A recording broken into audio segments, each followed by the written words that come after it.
have one win from 3 and will be looking to build consistency, while the Kāhu are still chasing that elusive first victory in the rapid format.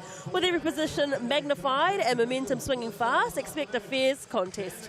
I am Taylor Johnson, and joining me for today's doubleheader is Casey Frank. Casey, what are you expecting from today's games?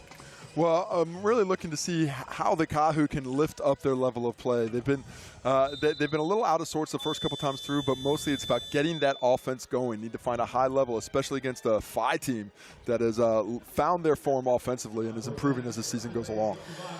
As mentioned, both teams, the Tauihi team and the Rapid team, looking for their first win. Here is the table as it stands in the Sky Broadband Rapid League. I think the Kāhu obviously want to try and get things sorted there, but the Pauakai up the top, and they set a record. Well, they equaled the record, right? 53 points. Queens of the Pauakai dropping 53 like it's going out of style. Watch out who's next on the horizon there. That is not the offense with which we're dealing with this game. Both teams aspiring to get to that level of scoring proficiency. Right now, though, they're just hoping to get that a couple of buckets with consistency. Let's take a look at the starting 5 for the visiting team, the Tauranga fight. Leandro, Rogers, Kitasomi, she's got so much experience, Parahi and Sadler. Who stands out to you in this team? Well, leading scorers, Rogers and Kitasomi, they certainly get that going, but I think Leandro can have a real good effect in this game. She's got such great length for the Rapid League level. Still trying to find her game at the highest levels, but I think here in Rapid League today, she can be a dominant force, especially on the glass. At 190 centimetres tall, that is a real luxury in the Sky Broadband Rapid League. And then the starting 5 for the BNZ, Northern Kāhu, Anderson, Schroeder, Tuilave, Morton, Jones, Nay Golding, and Tini. Again, who are you picking to have a big game here? I've really liked what I've seen from Anna Schroeder. Young player, obviously was one of very few players to win 4 championships in 4 years at Westlake, and then got the MVP this season. But she's shown a good nose for the basketball at this level. But for the Kāhu, Asia Anderson is their top leading scorer, and there's going to be a lot of pressure on Vitalia Tuilave today to stand up against Leandro in the post. She's got the closest thing to the height of Leandro, and is going to have to sort it out to keep her off the glass. Here are the head-to-head stats. I mean, the three-point field goal percentage, that's a big difference. That's the one. That is the one. It's, for the Kāhu. The Whai have not been shooting the ball well. They have to find a way to get that one going. Certainly, let's see if this goes there. I think I've got the numbers switched on that one, but I'll fix it up.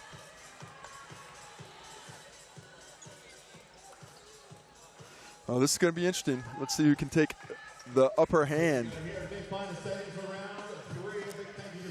The Tauranga Whai in the pink and the Kāhu in the blue. Sam McFadden, Michaela Sharp and Ben McLaughlin are your match officials for the first game as we await tip-off. Gotta say, I love these uniforms with a passion. With a passion.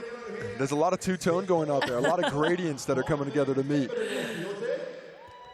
And the uni game is always on point, but I still think my favorite is the Queens mint. I think not that's a color that I can't wear. It doesn't really work with my complexion, but it's aspirational. Hey, you're wearing a pink salmon-y top today. You know, you're feeling the vibe. I don't mind the pink. The pink I can pull off. It's kind of the general direction of my skin, especially after a little bit of sun at this time of year. The pink salmon comes out.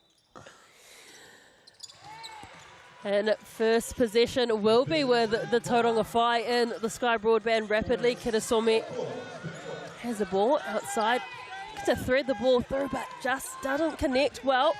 And when you're thrown in the post, go high to those the taller players. They don't like to reach down low for the ball, especially Leandro. She's got that advantage. Let her use it. Well, 190 centimetres of Leandro.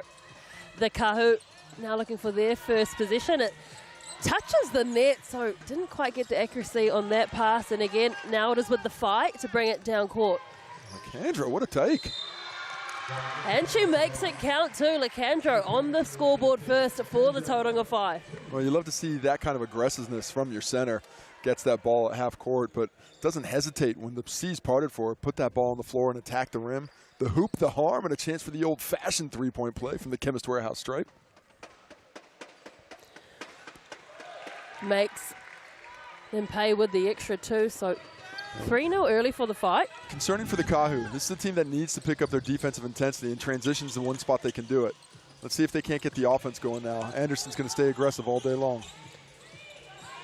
And Asia Anderson does exactly that, so tough in the paint. Love that step through, great footwork, got right into the teeth of the defense and uses that up fake to perfection. Kirasomi cleared some space for Lakandra. She let that one fly and it just was short on the rim. Tuolave does a nice job of coming back for that rebound to maintain possession. Now Kāhu have a chance to take the lead. Surveying the options is Asia Anderson's side just to let the 3-ball fly. Try to crash the boards. Ends up falling. Oh, good steal. Yeah, great vision. She saw that it's kind of a lollipop pass over, no one really attacking the ball. Kick it out to Anderson. Tini, finds a nice open passing lane. Doesn't get the finish, but will get the whistle. Beautiful basketball. That penetration by Schroeder opened everything. That unbalanced the floor. She kicks it out. The quick kick ahead.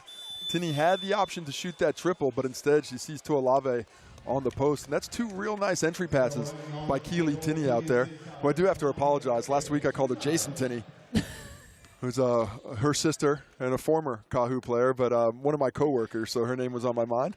Apologies to Keely. Jason said if it was me, I would have scored more. Always appreciative of the sisterly love. So love it.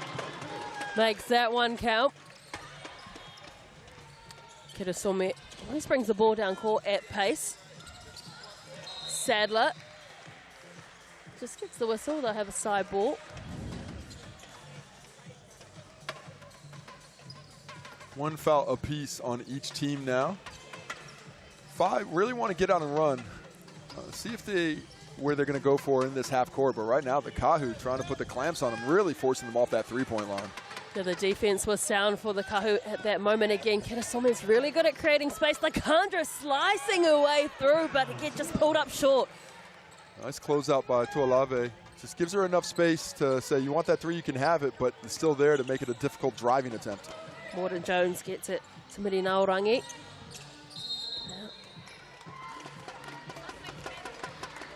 Kāhu doing a nice job of not settling for jumpers today. Penetrating with the dribble, but also the pass. And anytime you can get in the teeth of the defense and force those defenders to rotate towards you, you have a better option on that next pass and the pass afterwards. And seems like the Kāhu have watched some film and are looking to expand that offensive repertoire here in round 3. Good ball movement from the Kāhu. Good footwork as well coming in. And again, just a little bit off on the radar. Push that one to the left to Mirinaurangi. Mirinaurangi there with a really nice spot. Got to her space, let that shot fly, and then apologize to the bench. No doubt apologize for shooting shots. You're wide open. Take that. Another steal. Morton Jones causing the pressure. Just a poor execution on the pass. Mary Morton Jones all by herself up there. The one-woman press gets the job done. Well, plenty of experience for those who are fans of New Zealand basketball. That is Mary Golding. She is now Mary Morton Jones. It did catch me a couple times in the first game this year. Yeah. Was used to going the other way around. But I like to think I'm a semi-professional at this. I can eventually make the change. Schroeder. But love Mary Morton Jones' energy. She is so important defensively. I actually wouldn't mind seeing her play a little bit more for the Kāhu's Tauihi side. They need a little fire on that defensive side, and you can see what she brings to the court. Oh, look, she's smothering Rogers. 3-ball is good. The first three-pointer of the game goes by way of the 5. You didn't see that one let fly off the wing. The three-point shot is exactly what the Fire are looking for. Schroeder goes back to go forward and finishes at the rim. That's good from Schroeder. And she loves getting back to that left hand, and it almost like a cheat code when you're a lefty. Get a little bit of advantage there. Defense absolutely swarming in on the Fire, and Lakandra reached out for Morton Jones to help her as she was tumbling and ended up taking her with her. Lakandra, she's a handful on the glass. She's got a lot of size. Morton Jones tried to get in there and physically displace her, and instead ended up depleted herself. Everybody's safe though. Safe and sound, no blood, no foul. Mirinaurangi bringing the ball down, gets it to Anderson. to Morton Jones, just outside the perimeter. Give and get back to Asia Anderson, and that's nice weaving through traffic from Anderson. Morton Jones with the pass fake, and then the nice pass on the back door. Really nice execution again, and now the Kāhu back to defend with the lead. Well, Rogers didn't make that take easy for Sadler. She had to reach super high to get it. So it was a bit off balance when she put up that shot, but it will be an inbound for the Whai. Oh, beautiful box out or attack on the glass there by Laura Kuka. Taking away that possession. Looked like it was a surefire Kāhu going the other way. Instead, Kuka's effort and energy retains possession for the Whai. 12 on the clock now for them to do something with it here. Broughton pulls up for the jump shot, and it's good. That's a tough finish from Broughton. Yeah, Shamar Broughton there really does. Gets to her spot, 14 feet. Now the Kāhu looking to attack. Schroeder has such pace, throws it up, doesn't get it to drop, but will go to the Chemist Warehouse strike for two. With about 8 seconds left in the first quarter.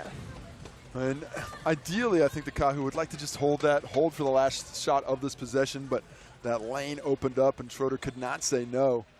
So she gets to the cup and a chance to add to this 1-point lead as the gym gets quiet, except for me.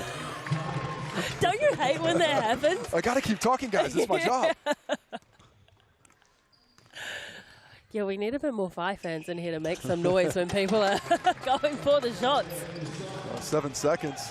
Getting quite handsy was Schroeder, no call. Rogers running out of time, 2 seconds left. Someone needs to let it go. Deep. Well short in that final attempt. I don't think they're aware of how much time was left. So first quarter score, 11-8, the Kāhu in the lead, just by 3. Your thoughts on that first? Saw some nice defensive energy from the Kāhu, which is impressive to see because they had been struggling defensively as of late.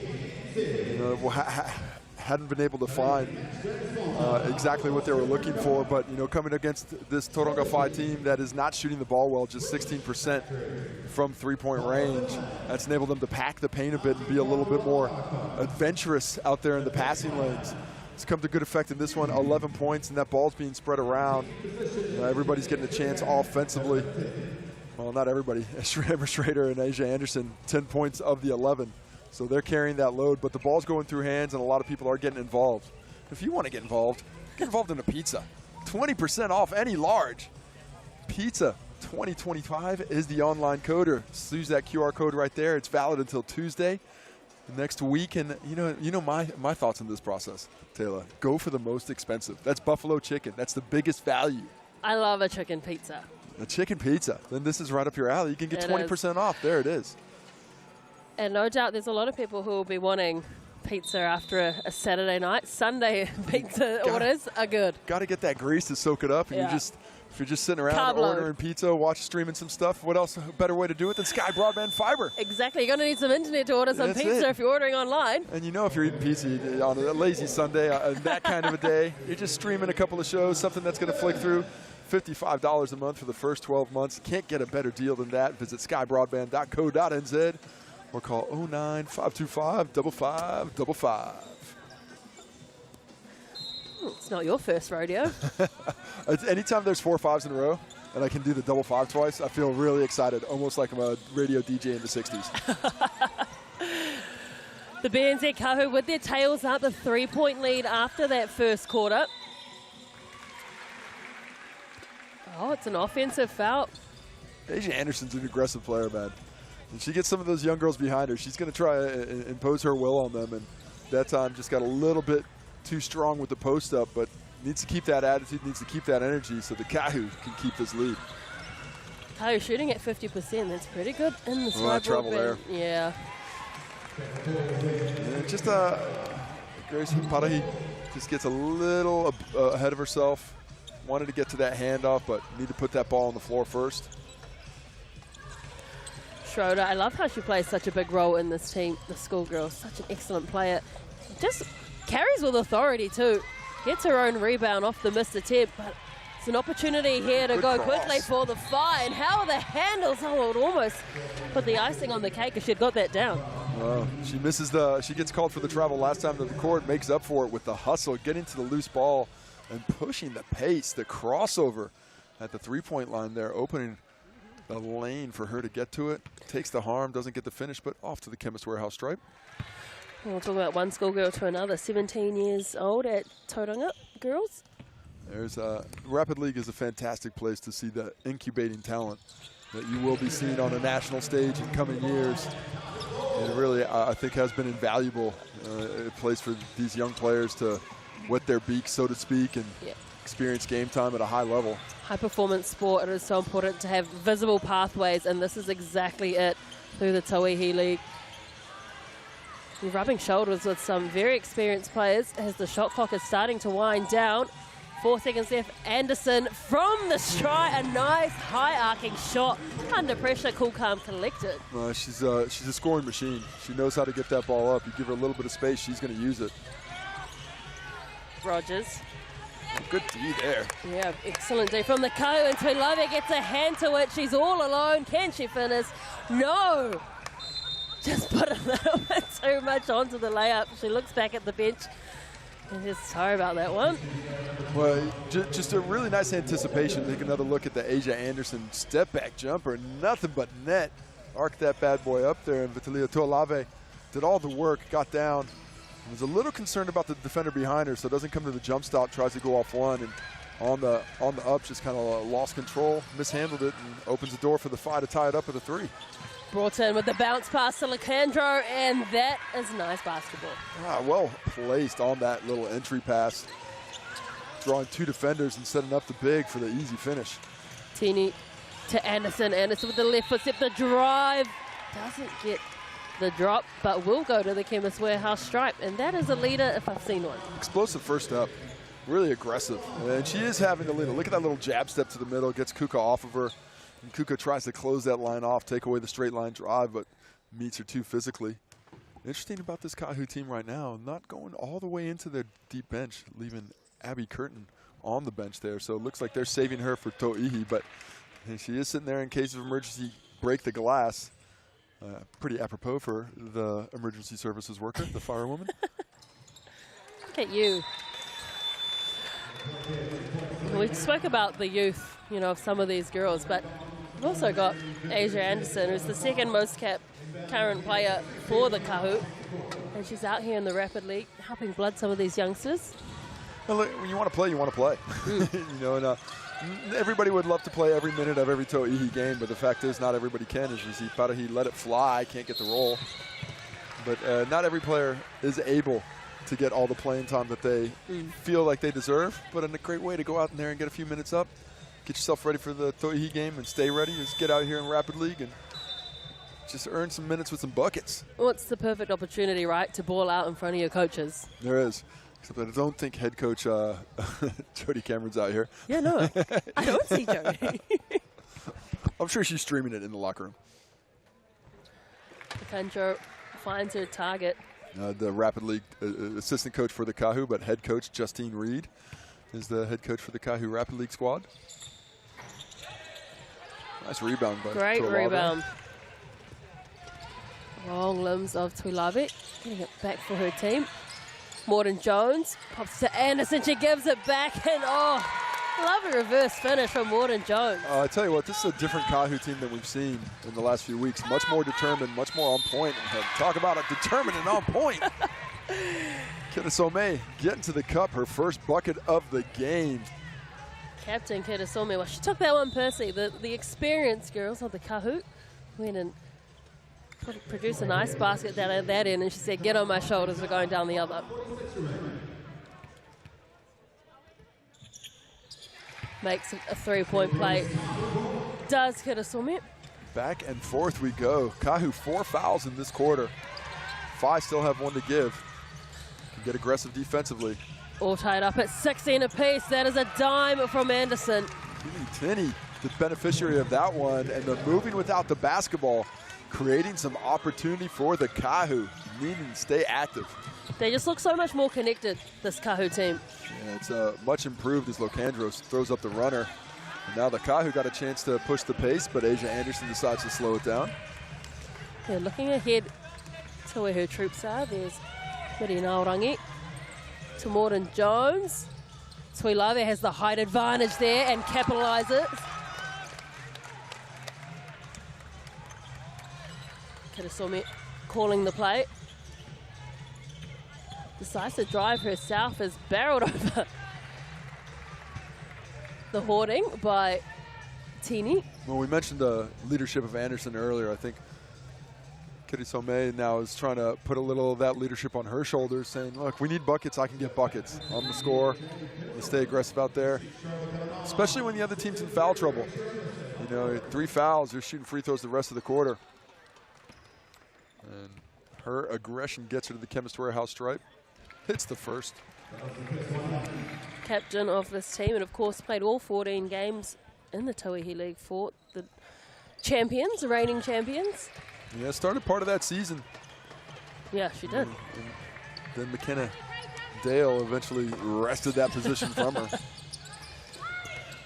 Another player with a point to prove in the Rapid League. Tuilave decides to pull the trigger. Still 8 on the clock.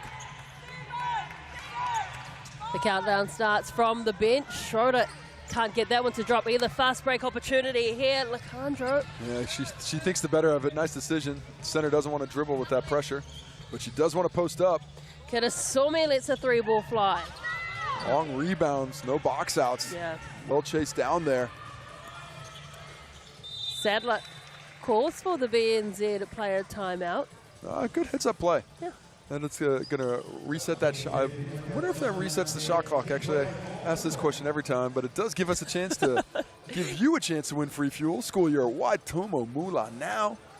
Scan that QR code because Waitomo is giving you free cash for petty.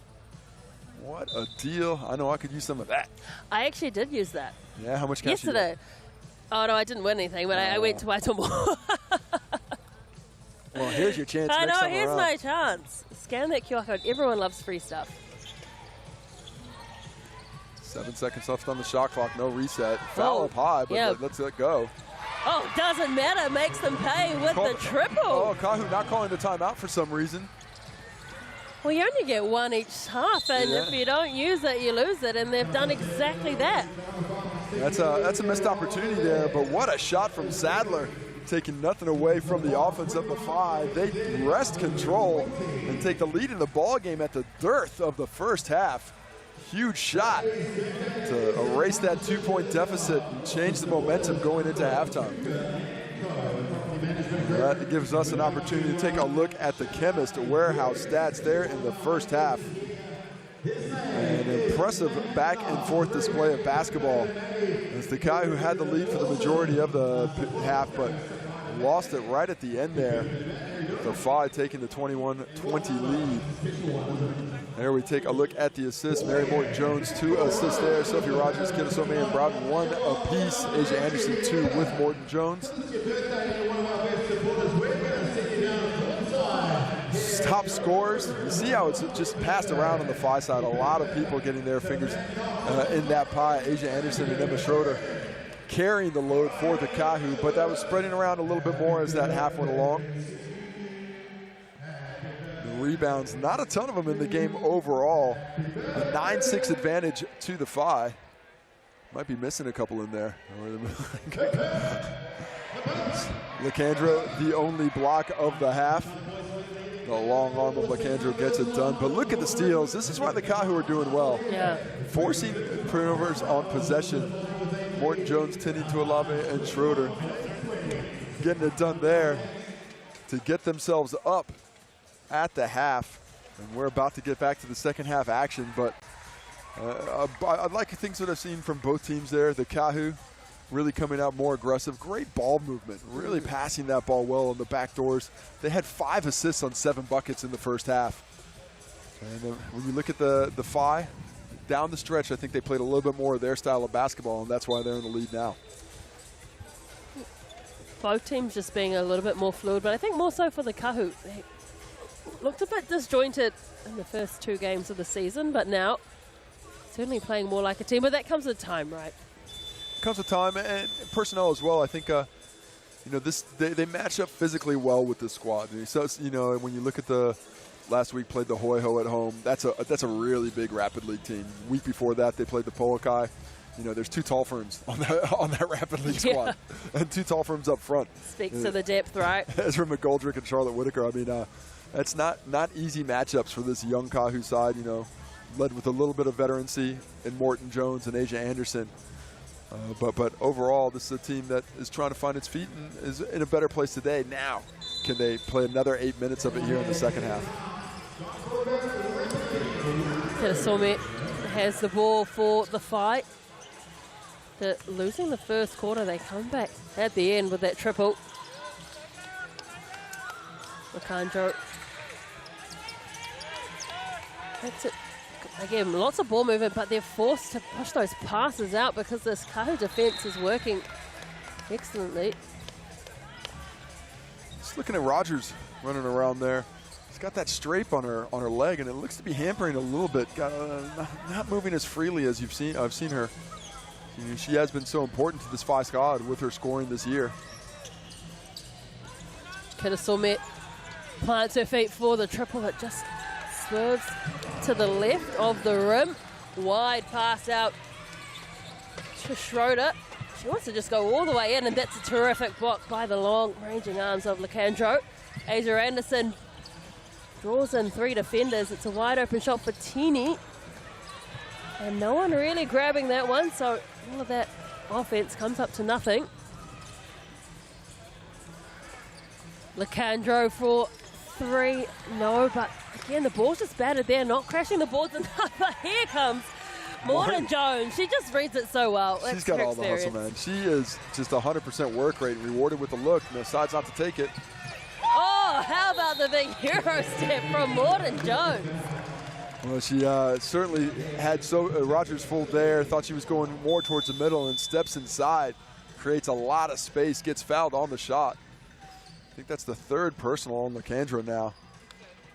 You're going to have to be a bit more careful for the rest of this one, but really nice job by Morton Jones of just infusing herself in this ball game, refusing to get denied, saves the ball on one end, looked like a surefire 5 possession. Instead, Kāhu shooting free throws on the other end.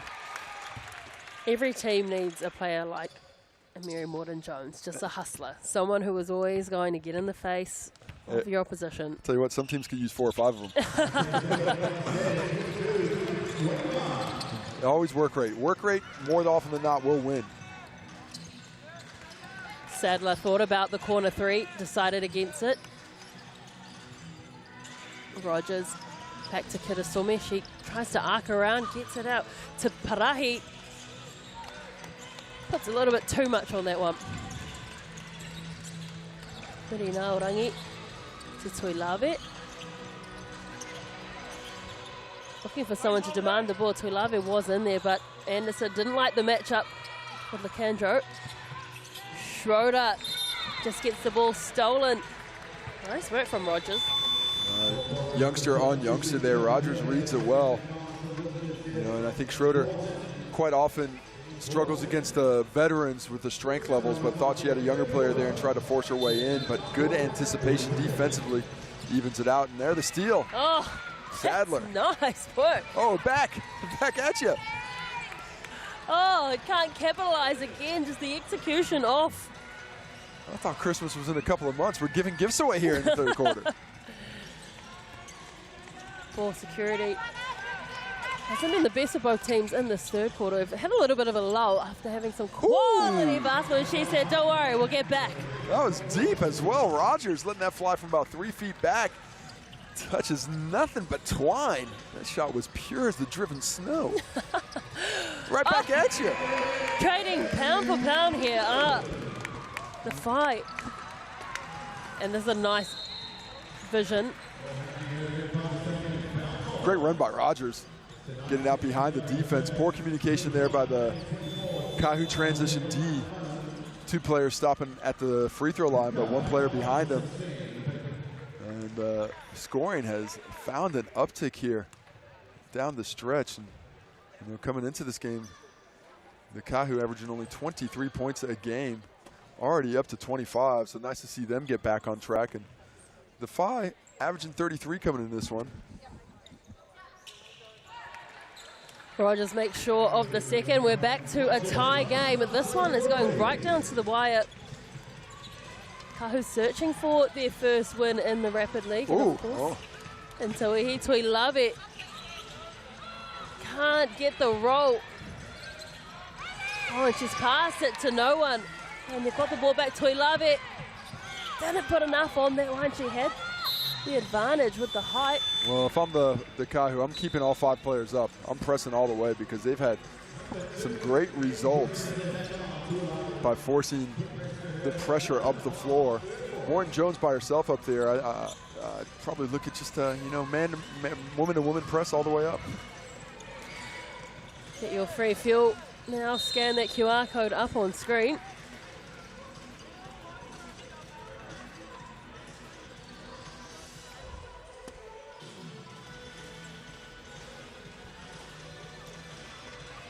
.54 seconds left in this quarter. Low scoring quarter from what we've seen in this game. Oh, lovely spin move. Put them in a spin cycle, did Broughton.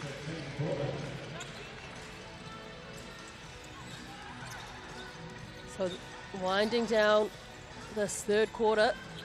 Morton Jones lets it fly, bounces up, and Asia Anderson with the look at that O-ball. hustle. Foul called, actually, Asia Anderson. So I thought she actually just saved it. So we take another look at the finish the other end. As the Phi hold that 2-point lead, but the hustle of Anderson gets a whistle.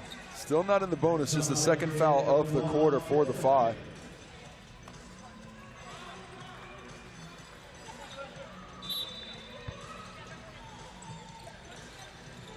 .30 seconds left. Schroeder to Anderson. Anderson's looking for an option. Tries to set the screen for Teeny. Gets it back, and it's Kuka who gets a fingertip to it. Well, there's 20 seconds left, but I think they want to slow it down. And Kidasome says, I don't think so. Goes right then left, and then given a bit of a shoulder. Looks at the match officials. Not happy with the contact, but gets the whistle. That's what she was looking for. You know, I think ideally, strategically wise, you don't want to give the ball back to the opposition. You know, you could be trading 2 for 3 here if it goes the wrong way. You probably want to wait it, but she's been aggressive a couple of times. She's had that ball as the shot clock's going down, and this one may have gone the other way because now she misses that one. Max of 1 point out of this possession. She nails it, but that does make the lead just 3. Kāhu, an opportunity to tie things up if they hit the triple.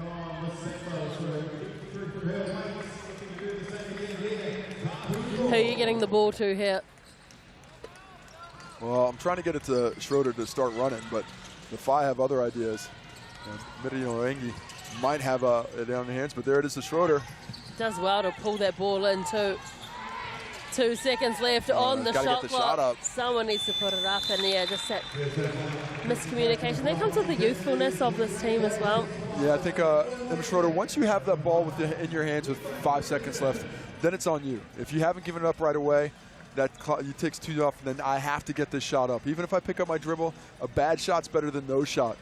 And you send it off that pass under 2 seconds. There's, even on a clean catch, not a lot your teammates can do, but that's what you learn, and that's where the coaches are coming in and letting her know about right now. Justine Reed saying, hey, this is what we can do a little bit better of. You know, next time we get that opportunity, let's improve it. And how do we improve it? Well, we just make sure that we're getting those shots up when we need to get those shots up. After 3 quarters of basketball, a 3-point deficit. Looking at the team stats now, the Phi shooting the ball really well today, 62% from the field, holding the Kāhu to just 43. The three-pointers, both teams have shot 25% from beyond the arc. The difference is 12 shots for the Phi, means they've got 3 triples. And those 3 triples are 3 extra points, and that's the difference in the ballgame right now compared to the Kāhu. 1 triple from 4 attempts. Both teams getting to the line with a healthy spread, 8 for 10 for the Kāhu, 9 for 12 for the Phi. But the rebounds, a big advantage right now, 14 to 10 in favor of the Phi. And those extra possessions have given them the opportunity to take this lead. And it's not out of the realm of possibility for the Kāhu to find their form late and get back in the ball game. Need a couple of stops and a couple of scores, and they'll be right back on top. You look at the second chance points as well, and the Phi have got 6 to the Kāhu's none.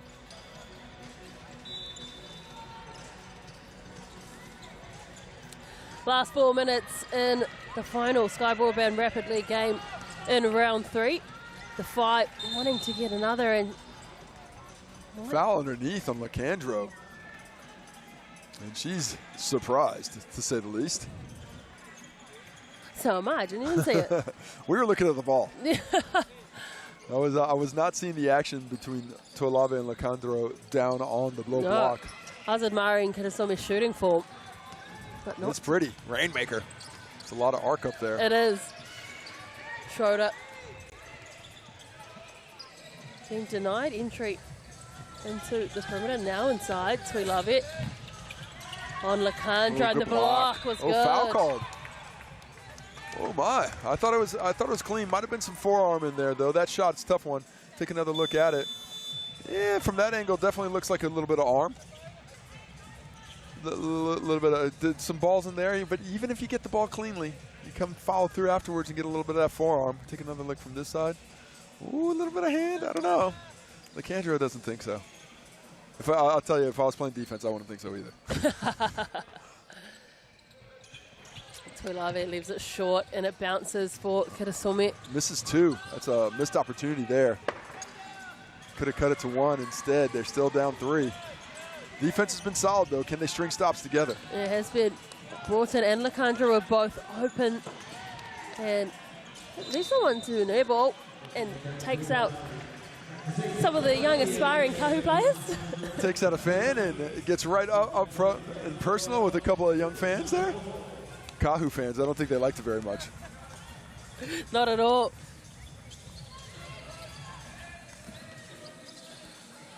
Morton Jones again has Kitasomi on her, sticking to her like glue. Five done a much better job defending the back cut here in the second half. Kitasomi wanting to push it. Lovely pass to Sadler's got too much on it. Found it. Great pass. Oh, can't finish it though. Unlucky there.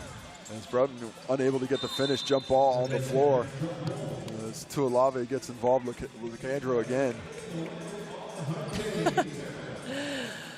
Lacandro's face says 1,000 words every Expressive, time. Every expressive. time. I suffer from the same affliction. You could not good at poker. You know exactly what I'm thinking. And Sophia Lacandro has a little bit of that herself right now. Asia Anderson onto the court. Gets the ball back and 2-point shot deep too. Tauihi bats it back and trying to hustle Liz Anderson. She wanted to chase that one down. Offense has gotten a little static for the Kāhu here in the fourth quarter. And for the Phi, neither team has scored in the first minute and a half. Defense has tightened up, but I feel like whoever scores this next bucket, I think they end up getting the win. Kāhu, again, searching for that first win in the Rapid League. Ball movement is great. Again, from the Phi, pulled up for the jump shot. Big opportunity in transition here. Need to take advantage of it. A foul called. Morton Jones. She didn't knock that. And she knocked it out. Get some more buckets. That is the third personal foul on the Phi. So we've got 2 shots for Mary Morton Jones and the Kāhu. They're discussing things real quick, but that foul discrepancy. 0 fouls in the Kāhu right now.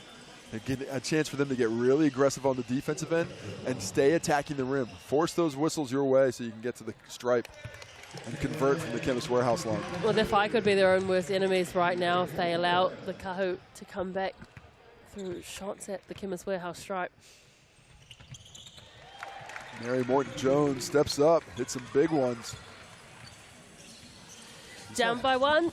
9 points for Jones, go along with 2 assists. Kitasomi aggressive to the basket.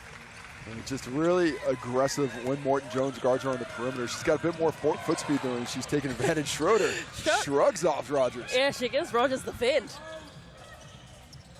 No whistle there. Anderson has the height advantage. And oh, I don't like that call. No. I don't like that call at all. I thought that was tough on her. There's nothing wrong with what Anderson did there. She didn't swing the elbow. She's making a pivot.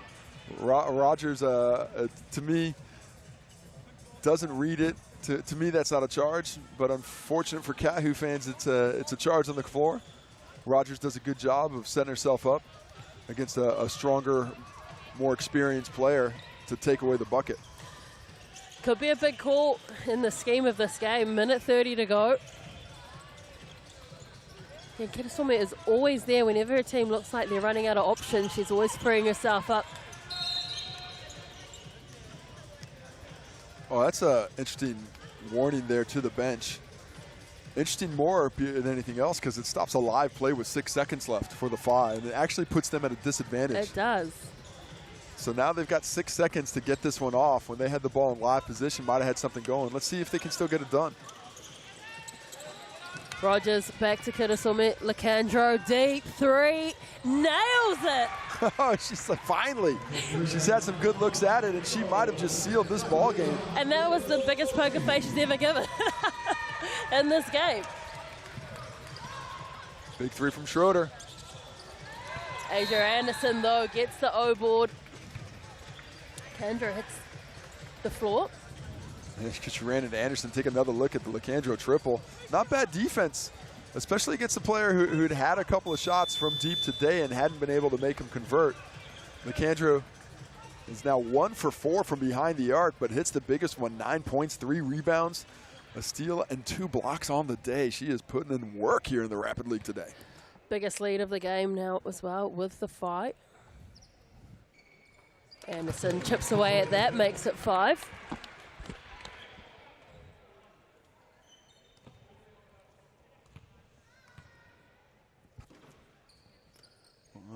Able to knock this one down. They're still right there. 4 points the difference. And now getting up and press. Great job by Anderson. Her teammates don't see her, so she might go 1-on-3. Huge, huge deal for Anderson there. The one-woman press gets it done. Back to Anderson. That's where I want the ball. Tauihi almost had that one dropped. Tini hustled hard, but it bounced in the hands of the Phi. Tauihi's had some good looks. I like the thought process of her offense, but just hasn't been able to get the efficiency going. Rogers gets it to Lacandro. Lacandro wants to go all the way, and ooh, I thought that was a ball. Pretty clean up high. When those fouls, the ball was clean. There might have been some body contact down low. Lacandro does a good job of coming back into the body of Tauihi. Tauihi did well to recover, beating off the dribble, but uses her length to get that block, which ends up being a foul. Lacandro hits the first. And that 5-point deficit might make it just a bridge too far for the Kāhu to cross. Lacandro will be getting some good confidence from this game as well, should she be called upon in the Tauihi match. Anderson. Unlucky. It's that efficiency you're talking about. They started off so well. They were shooting 50%. Great in-tray pass. Now they did it. Got to stay up. Interesting player timeout here by Kitasome and the Phi. That brings it into the full court. Does 2 things. Puts the shot clock down to 14, so now the Kāhu have to get the ball back, even if they don't foul. If they would have inbounded in the full court, they could have done anything, but it does give you a chance at home on the ANZ player timeout to scan that QR code. Hopefully it'll come up. If not, I'll just chat about it a bit, but we'll bring it up later for you. The BBNZ player timeout. There it is. Tickets to the big game. Scan that QR code for a chance to win tickets to this season's games. But now the Phi, they know that they're going to have to get a shot up. But if I'm the Kāhu, I'm probably fouling right away. I'm not letting this go over the 4-14. Instead, steal. Morton Jones, right place, right time. And are we surprised? Absolutely not. Poor timeout there is what it proves to. Great timeout here by the Kāhu. Why? Now they don't have to dribble it up against pressure. Lessens the game, and they can talk about the shot they want. 2 choices, quick 2, foul right away, play the free throw game, or go for the 3 and get the tie here. The way that the Kāhu have been shooting today from deep, I'm probably attacking the line, but they are 1 for 5. That one make from Mary Morton Jones, if I'm getting it up, I'm trying to have it in her hands. Big moment here. The Kāhu still searching for their very first win in the Rapid and the Tauihi League. Let's see what they can conjure up here. Oh, and it was the pass execution from Schroeder. You could see she just held on to it a bit too long. Unfortunate. Great D, though. Look at the Phi came out really aggressive. And they're trying to get that little handoff. I think we would have seen the UCLA cut down to a down screen handoff for Anderson. Unfortunately, never got to that point. And now it's Broughton on the line with a chance to ice it. Leaves that door doesn't. slightly open. Doesn't put the nail in the coffin just yet. And we might have to ask that question. When is a door not a door? When it's ajar. And it's closed again.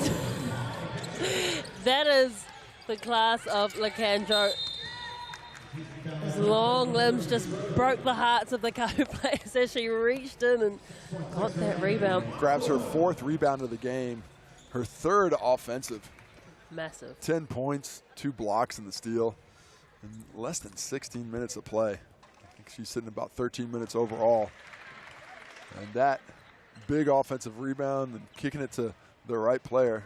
Kitasome now 5 for 6, make that 6 for 7 from the Chemist Warehouse stripe. That'll ice the game. 3 seconds left in the match. Anderson doesn't connect, and that is it in the Sky Broadband Rapid League. The Tauranga Whai with the 5-point win, 36-31 over the Kāhu, and a win still eludes this BNZ Northern Kāhu team in the Rapid League, and they came out with such promise, didn't they? Yeah, great first quarter, but the work rate of the Whai sort of just walked them down as this game went along. The Whai got stronger, and the Kāhu started losing some of that energy that was so valuable for them in that first half. The backdoor cuts got taken away, became much harder to score. And at the end of things, the Kāhu shot only 34% on the afternoon, with the majority of their offense really getting done from the free throw line. As we take a look at the Chemist Warehouse stats, there you see Kitasome and Lacandro, 10 points apiece for the victors. Anderson, well supported by Mary Morton-Jones, 11 points and 9 points respectively there. Onto the glass, where it's a 20-15 advantage towards the Whai. Tauihi and Lacandro leading the way, 10 rebounds between them, and 6 rebounds for Vitalia Tuolave, but it was not enough to keep possession in the hands of the Kāhu. Enough on the assists, 7 assists for the Kāhu in total, 2 apiece for Tuolave, Anderson, and Morton-Jones, 2 for Sophie Rogers, leading the way for the Whai. Onto the defensive side of things, Lacandro, the long arm of the law, swatting shots away, 2 blocks in the game. And finishing with the steals. The Kāhu are all over those passing lanes, but it did not equate to a victory today. That's the efficiency you were talking about. Let's hope it improves for the Tauihi game after this. Do not go anywhere, because coming up, we have the big game. It is the Kāhu and the Whai. The Kāhu searching for their first win. I might be taking this jacket off. It's getting a little crispy in here. It is getting quite hot in here. We'll see you very soon. We'll also be live on TikTok as well if you want to join us there. Don't go anywhere. We'll see you shortly.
Returning in 14, Lena Snyder. Number 5, Emma Shearer. 4 is Jessica. Number 1.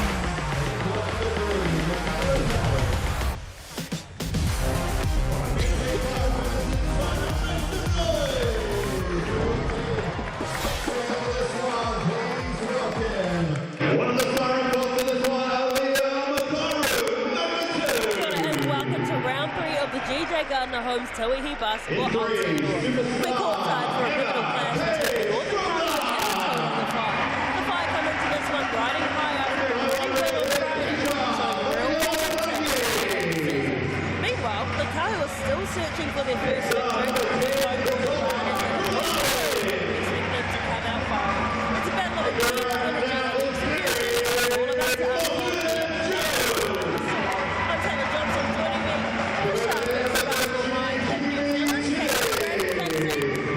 All about to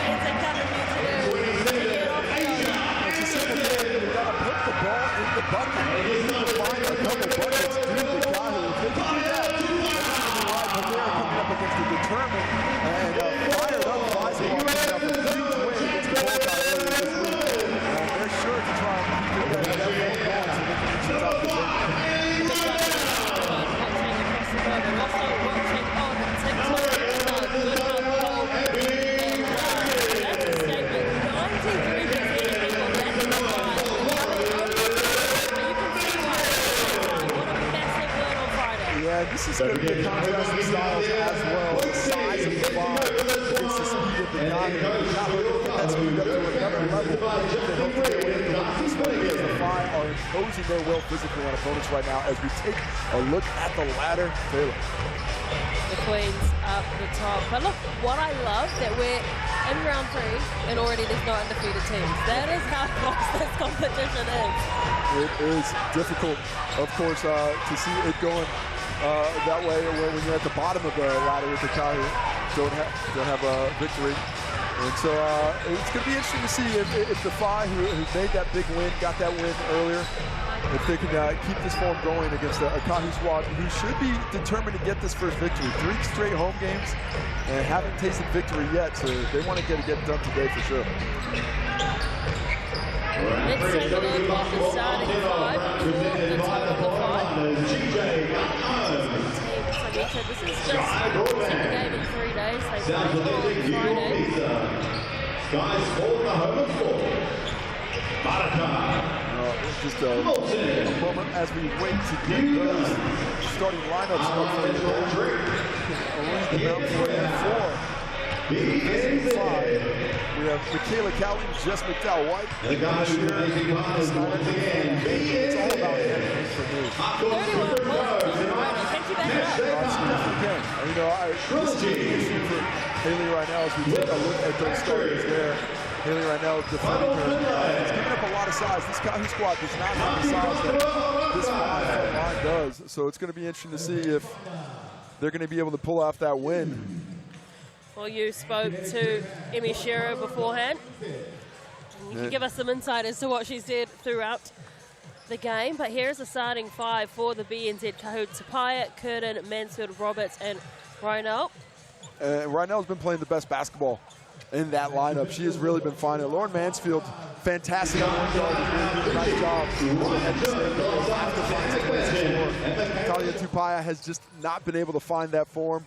Their imports, Roberts and Matharu, haven't got the offense going at a high enough level yet to really make an impact. Here are the head-to-head stats here. Oh, the Chemist Warehouse. Points scored, the Kāhu just averaging 76, whereas the points allowed much higher. Taking a look at the stats, the Kāhu right now the lowest scoring team in the league, and of course that's copied with the highest scoring team in the league. Now the question is, which one's going to give? Is it going to be the defense of the Kāhu getting even better, or the other way around? The big one on that one, though, was the rebounding margin. The rebounding margin in that one, -22 for the Kāhu through 2 games. That means they are getting beaten by 22 rebounds a game. For the Tauranga Whai, even Steven. So there's a big difference. Is this going to keep on going for the Kāhu? That's the #1 stat to watch in this ball game. Rebounds. If they can get the rebounds, maybe they have a chance. And we also saw that in the Rapid League game just beforehand. They had no second chance points. Yeah, and with no second chance points, you know, that can be expected against a smaller team, for a smaller team. But what does Coach Jody Cameron and the Kāhu decide to do?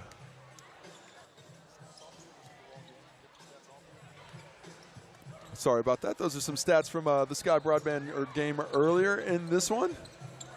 And 2 minutes to tip off. Well, I'm going to be interested to see if we're going to know pretty early in this one if the Kāhu have really gone back to the drawing board and work things out.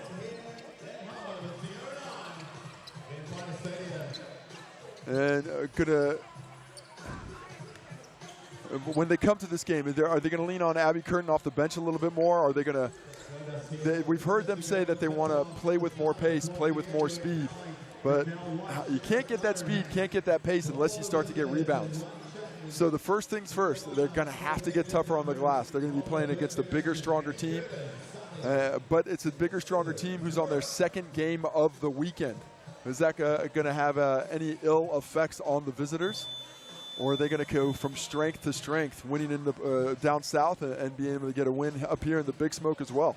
But that win down south was more than just a regular win. I mean, when your head coach goes down to another team, and then a couple of players too, to get that win was massive for them. So they're already riding high on that. So I think that they could really put out a back-to-back performance, being buoyed by that. You know, I heard Coach Donnie Bennett talking about it a couple of times. He had the media's comments circled. And to be fair, most of those media comments are me because I'm the one who's writing the stuff on the league website. But you know, it is something that you think about. You know, and the Can question, you quote yourself here? Definitely not. There's too many words floating around. But you know, there is that high you get from chasing down someone. You want to beat that team and get that one done. But now that you've done that, is there going to be an emotional low on the back end of that? We see the great Lisa Carrington, ownership group of the Kāhu here, and just really soaking it up, enjoying the business side of things. Had a chat to her last week. She's really is liking things and how it's going as the ownership. So I just want to see a couple of wins. She certainly knows how to win herself. One of our most decorated Olympians. We've got an adult ball boy out here this week, Matt Knox.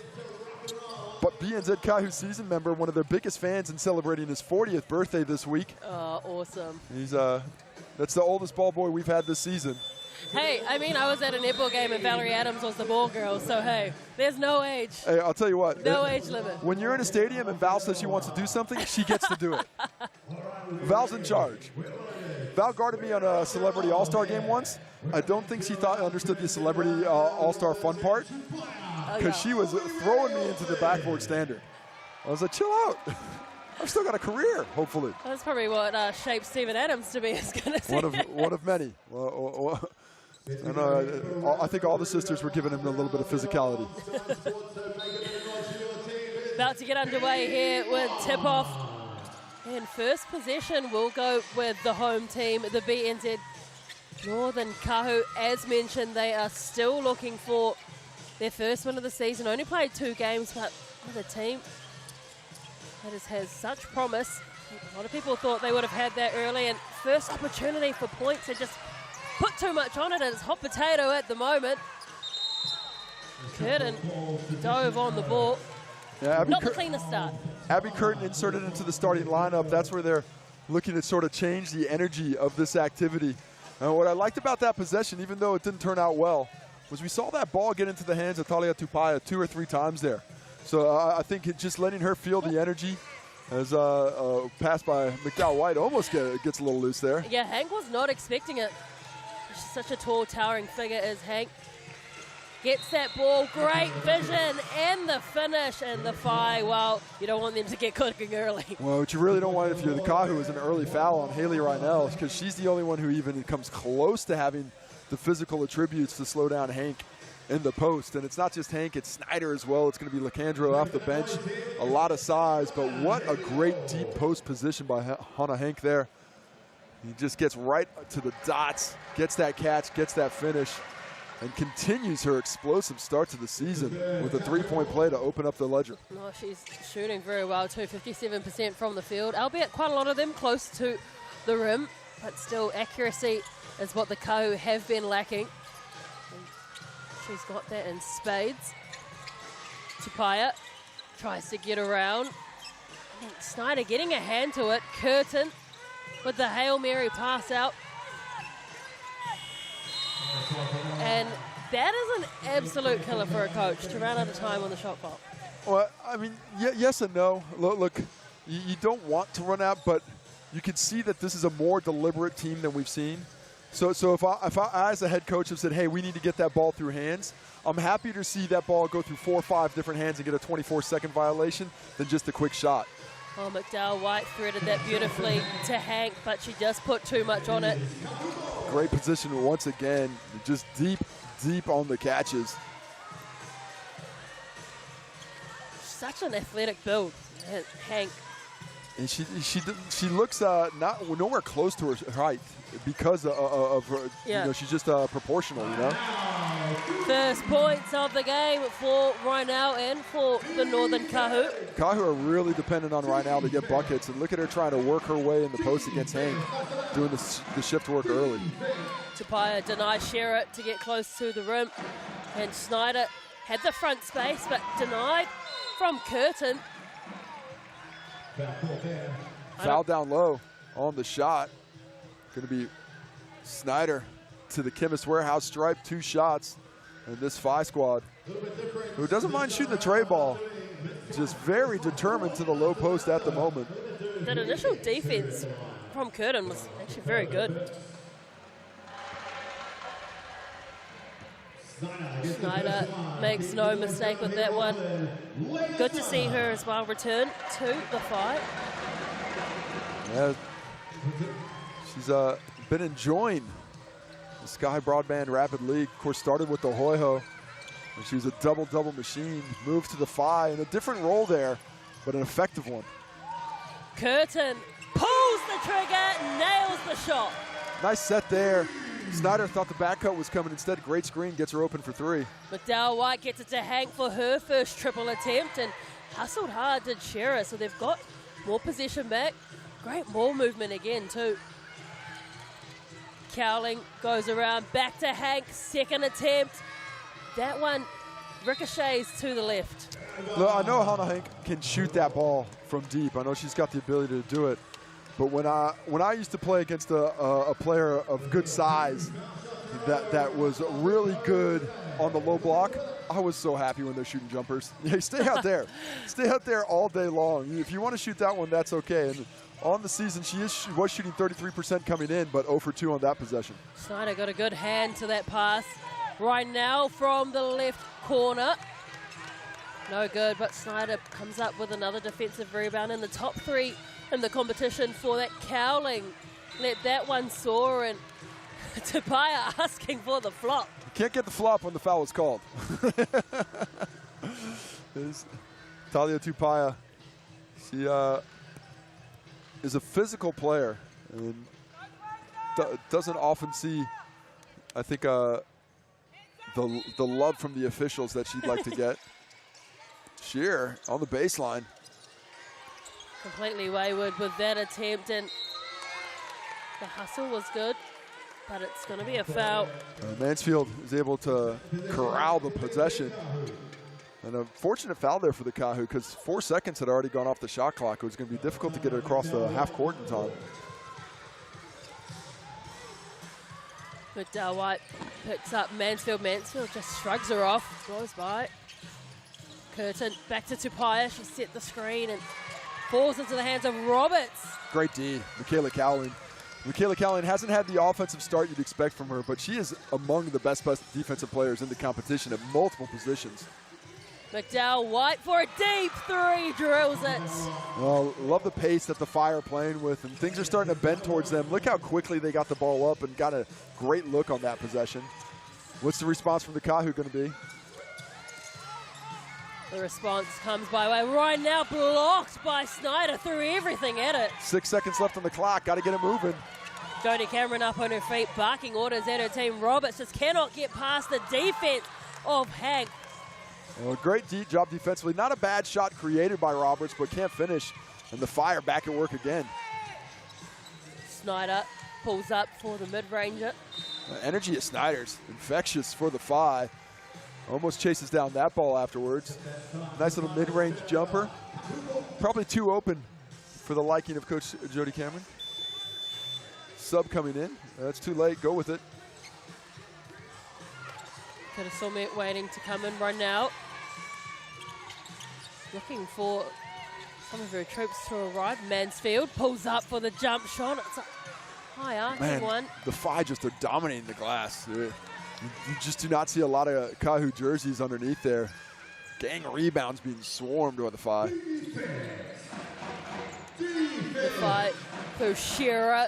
Pirouettes, gets the jump shot away. Well, she's got great length on Roberts. You know, she's got 3 or 4 inches on her, so she gets to the middle there, goes to the fadeaway. Very difficult to affect as Tupaya gets fouled.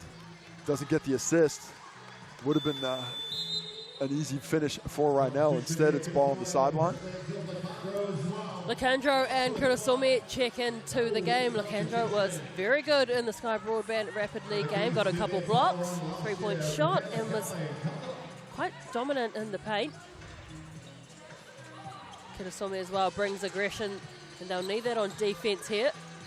Curtin, quick release. And they couldn't hit her second of the game, but she's going to keep that flying. She might be one of the best Kāhu weapons from beyond the arc. Snyder. Oh, nice show there. Really aggressive off that handoff. You like that switch with Tupaya because she's got the strength down low to defend.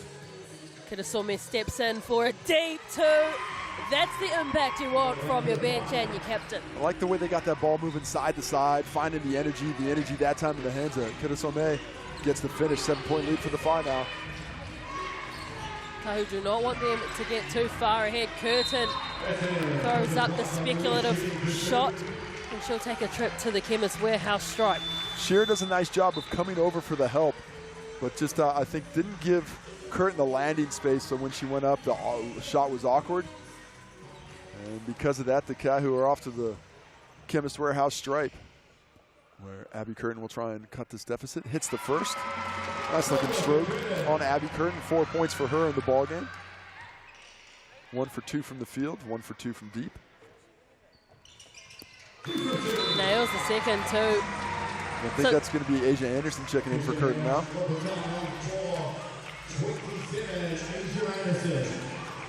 Anderson, one of the most capped players for the Kāhu. Well and truly warm after a performance in the Sky Broadband Rapid League, was the leading scorer with 11. Just before this, they went down to the Kāhu. Hank has double teamed down there, and she tried to get the pass away, but she clipped the rim, and oh, how's the hustle? That's the difference at the moment. That's just unlucky for the Kāhu. Great double. Illegal screen called on Hank. Up top, looks pretty reasonably clean from my angle, but we'll be going the other way. Go back to the first half of that possession, though, where the Kāhu came really quick with that double team. And you have to like what they got out of that. I haven't seen Aliyah Matharu yet. Interesting from the Kāhu. 6 minutes into the ball game, one of your imports still on the bench. I did like in that option, though, although the execution wasn't good from Hank to get the pass away, but she immediately identified there was 2 players on her. Get it out because someone's free. But just hit the rim. And then it will turn to Custon. Tupaya, Roberts, McDowell, White puts up some staunch defense, cutting across Asia Anderson. Lovely work. Gives her an option because I think Roberts would have been a little bit of trouble. The defense was good, but Anderson's cut is rewarded. Kitasome, quick release on the left corner. They get the defensive board. Mansfield to Tupaya looking for that quick opportunity. We know she has got a golden arm, but that time it's away. Tupaya was asking for that on the catch from Mansfield. She's like, I'm open, get it to me. Lined that one up for days, thought it was good, just off. Hank tries to fight her way into the paint. She's got the position. Cowling, I think, received that just a little bit late to find Lacandro. And how about the size of this Phi team right now? Lacandro and Hank out there. I mean, the Twin Towers. They are just towering over them right now. The huge height difference, and that's why maybe they need to start looking for those points in the paint and capitalize on that advantage. And definitely going to be looking to capitalize on offensive rebounding opportunities as Hank gets the ball on the post. Right now, put up Just some sturdy big. defense, but yeah, look at that. Gets her own board easily. Right now, all by herself, though. I love her game. I love her effort. She's given up a lot, though. You're going to have to send some help her way when she's one-on-one in the post. Mansfield gets the pass deflected by the long arms of Hank. The board falls for right now, and Cowling, you mentioned her. She's great on defense, hustled hard for that rebound. But another offensive rebound for the Kāhu. Promising sides there, but need to get some finishes. Lacandro, her first points of the Tauihi game, and Jodie Cameron has called a timeout, and at the right time. Well, just excellent recognition from the Phi. Lacandro playing essentially the power forward spot, so Rynell's on Hank. That leaves the small, much shorter Asia Anderson on Lacandro. She gets that deep post, goes to the fadeaway, and she's got the length that is uninterrupted by the defensive there. The Kāhu at the moment are only 21% from the field, and if you think about the Phi last time when they played the Hoiho, they kept them at 35% field goal percentage. So their defense has been good. Yeah, it's certainly exactly how they want to defend. The offense has been good too for the Phi, specifically from deep, where they're 5 for 8 from the field right now at 62%. Sorry, make that 2. I was looking at the 2 instead of the 3s. Specifically from inside. Like, I don't remember that many 3s. Outside the arc, yeah. It's both teams shooting the same percentage, 1 for 6. So the efficiency from the Phi down low inside that three-point line getting it done. Neither team has been to the line a bunch.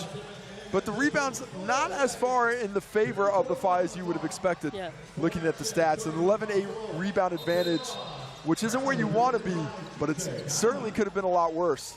And now it's going to be a real test for the Kāhu. No Haley Rynell on the court. Abby Curtin, the de facto center right now. The Phi have countered by bringing back in Snyder a little bit more quickness of foot again than Lacandro has.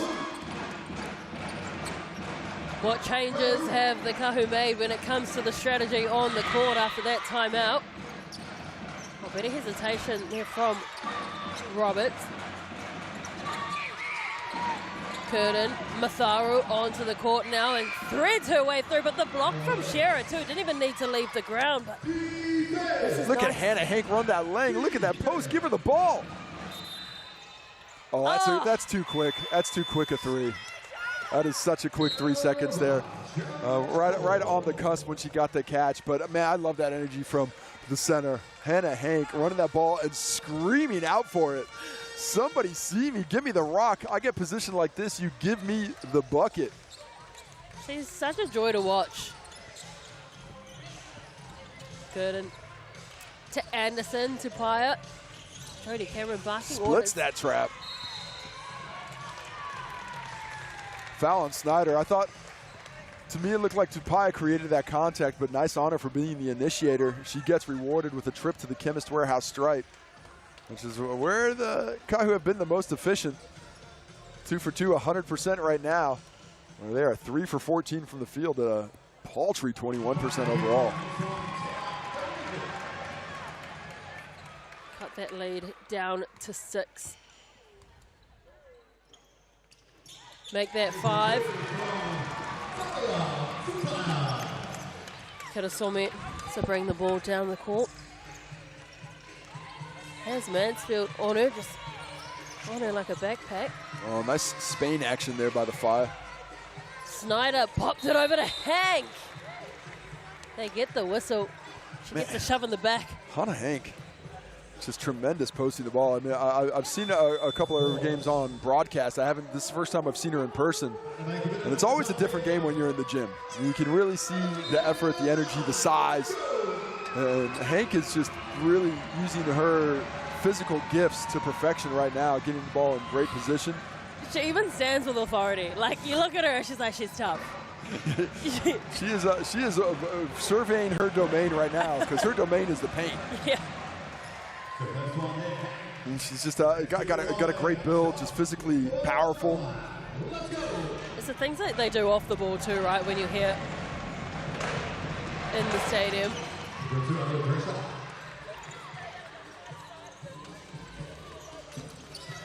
Double-double on Friday for Hannah Hank. 31 points, 10 rebounds. And she's trending toward that one early in here.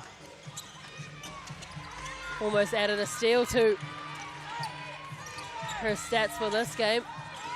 Hannah Hank again, effort on effort. Tauihi, a deep three, almost from the car park. But what a board by Matharu. Exactly. Shortest player on the court, but she has a nose for the glass. Mansfield gets to Matharu, accelerates, draws in 3 defenders, tries to give her now an open shot, just not dropping it. Go up with it. Roberts now. Right now, well, it's just refusing to go in for the BNZ Kāhu. But Jasmine Roberts, I just love to see her look at the rim there. Instead, it's Phi coming the other way with almost the finish. Hannah Hank again. Just bodies flying everywhere. Mansfield there takes the foul from, I think Snyder is going to get called for it. Oh, halfway down on the roll. Just, I don't mind the shot selection from the Kāhu, but I'd like to see a little bit more attack. Yes, there's the size of the Phi that you have to deal with, but you can use the up fakes, get a couple of fouls on those taller players, maybe even up the standings a little bit when it comes to the height difference. Mansfield's first trip to the Chemist Warehouse stripe. Really enjoy the way she plays the game, always looking to set up her teammates. Has a lot of toughness, excellent rebounder as well, and certainly one of the premier players setting up her teammates in the competition this year, always finding a way to get people advanced, but might need to take on a little bit more offense for this squad. Oh, McDowell White just took her team on her shoulders and said, I'm going all the way to the rim and finish. That was far too easy. Too easy is exactly what it is. That straight line drive right to the cup. Roberts denied entry. Mansfield has Hank on it. Matharu couldn't knock that one down. McDowell White looking for an option here. Static at the moment from the Phi. McDowell White trying to bring some movement. Oh, does well to draw people away from Cowling, but she can't connect. Matharu can't keep it, and that's the quarter. Finishing on a miss. Oh, wait a minute. The officials are going to talk. The officials are calling the players back out. We're going to have another second left. 0.5. 0.5 is going to go on the clock. That was me just talking to official Ryan Jones there. I forgot I was on mic. So 0.5 for whose ball is it? I think it should be. It should be the Phi, yeah, because I think Matharu was. It was definitely off Matharu. Yeah. No, I think the Kāhu got lucky there. Yeah, no, I think that was off Matharu. Just get this ball in. Here's the big Hail Mary, and it's not going to come to anything. So that is the end of the first quarter. It is the Tauranga Phi hot off their win on Friday, leading the BNZ Northern Kāhu 20 points to 13 from Eventfinda Stadium.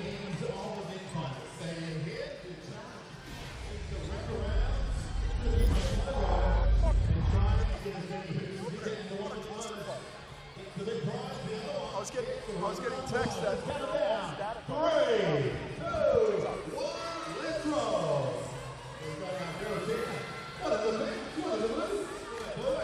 Hello, TikTok. What up, Chad? How we doing, TikTok? We are living it here at Eventfinda Stadium. Hoping you're enjoying the game from wherever you're joining us. Happy to have you coming in here at the quarter time. We'll get those chats up on the laptop so we can see what you guys are asking about this one. It's been a pleasure to bring you behind the scenes during this year. It's myself and Taylor. Taylor today I don't know if you could tell, did not realize we're going to be on camera. I didn't get the memo. Otherwise, I would have dressed up. Hey, it's still a shirt. It's just denim. It's definitely a shirt. And I was having a bad hair day. No bad hair days when you have a hat. You can't go wrong with the Ralph Lauren polo cap there. You don't have bad hair days anymore now that you got nice short hair. That's true. I have cut it down. I've had feedback going both ways, but mostly positive. Well, in this one, looks like the Fire imposing their will. It's going to be interesting to see how they can turn it around. So the Tauihi 5, I think, again, coming off that win on Friday, they've got their tails up, they've got wind in their sails. And let's see what the comments are now that we've... Yeah, the feed is a little bit slow to get up. But I appreciate everybody coming through. Toss your comments in here, and we'll catch you during the next quarter time break. Second quarter coming your way. Vitaly, we've also got another competitor. Let's have a quick word. What's your name? Okay, no. Isabella. Congratulations, Isabella. Second prize goes your way. Thanks once again to GJ Gardner home. Wraparound challenge. No more Hukama, welcome back to Eventfinda Stadium on Auckland's North Shore, where the BNZ Northern Kāhu, the home team, trail the Tauranga 5 by 7 points. The 5 playing their second game in 3 days after beating the Polokai at home. And then coming here, 2 games on the road. And of course, thank you to Sal's, we do have that special 20% off any large pizza. It's Pizza Sunday in my household because big Saturday nights mean you're hungry on a Sunday. Tupaya pulls the trigger on the triple and nails it, and that's the start that the Kāhu needed. Well, she's been the most aggressive I've seen her this season. You know, just a bit more determined to get the ball in. Really did not have a lot of aggressiveness last week because of the foul trouble, but not the case today, so hopefully she can keep this offensive flow going. McDowell White with 5 seconds to go, trades blows and delivers a 3-ball of her own. And that's a crusher for the confidence. You know, you play such good defense, you work it around, and then McDowell White just drains that triple, saying, that's okay, I'll get this done from here. Tupaya fumbles it, but regathers. Ronell tries to set the screen, the pick and roll. Does eventually work, had to pull it in. Tupaya leading well, gets it to Anderson. That one's away, another O-board here. The reverse, excellent from Matharu. Matharu with the activity, and Anderson with the read on the steal, nicely done. Takes away that big-to-big connection, and suddenly the Kāhu have a little bit of energy bouncing around here. What was in those halftime oranges? Tupaya back-to-back from that right arm. And the timeout is called by Tane Bennett, and you can see why. Well, McDowell White goes underneath the screen there, expecting Talia Tupaya to go for the drive. Instead, she just steps back, pulls up, and drains it. And this, I really do feel like this Kāhu squad has to get this kind of activity to get the fuel that they need to go places. And if you need the fuel to get you need to go places, I like what he did there. You got to score your Waitomo Moolah now. Download, use that QR code to download the app, and they will give you free fuel. Nothing better than free petty coming your way. Fantastic. And everybody needs it. Everybody can get it on the app. Download that QR code. All thanks to Waitomo, fueling you since ages ago. Well, with the cost of living these days, this is really important. The cost of living, the cost of everything. Looking for the anything free, I'm going to go ahead and take. It's tough crowd for the dancers out there on the court. They're more focused on the hoops action right now. It took a while to get into this dance routine. Yeah, I was actually told the name of the dance house earlier today, but unfortunately I did not write it down, so I can't help us anybody at home with that. But always fantastic. I'll see if I can't pick it up at quarter time. Is it rebellious? Because that's what's on their T-shirts. That's not what I was told. Okay, it was a red something. Okay. Red, the color red was in it. Well, Tane Bennett was in the red after the opening stages of that second quarter because the Kāhu just came out all guns blazing. Good timeout. Nip it in the bud. You saw a couple of bad plays. Hey, guys, we were in control of this game. What's going on now? Lecandro to the bench. Lecandro stays in, but so does Hank, who hits that mid-range.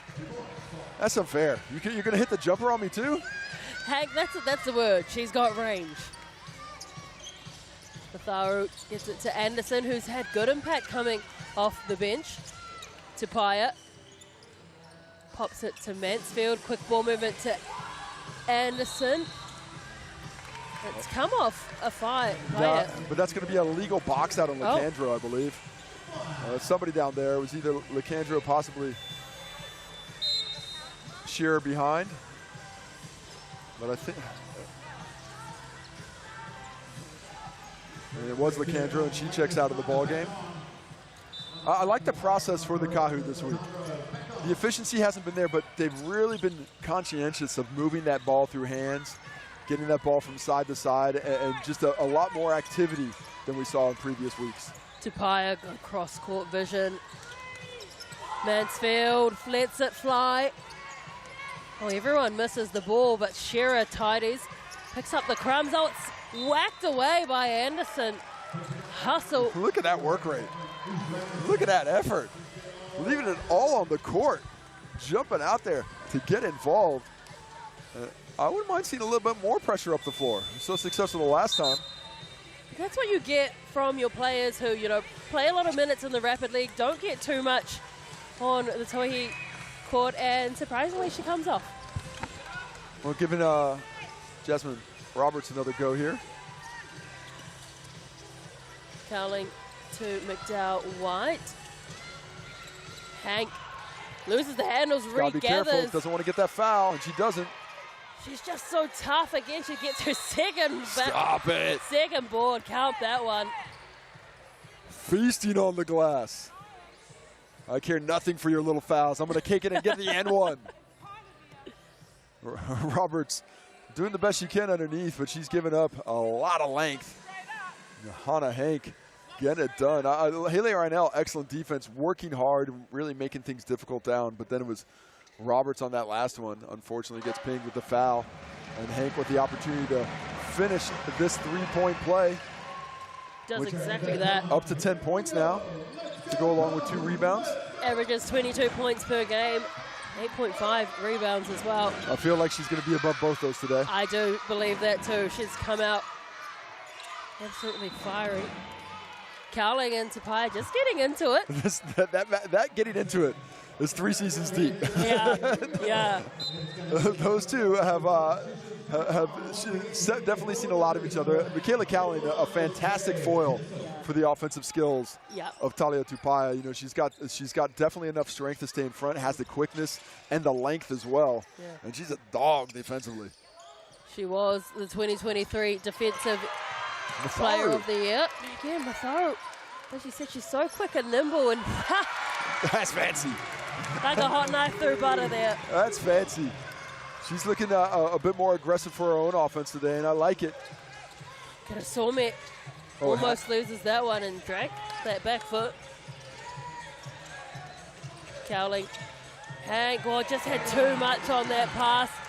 Right now, back to Matharu. She gets back-to-back points.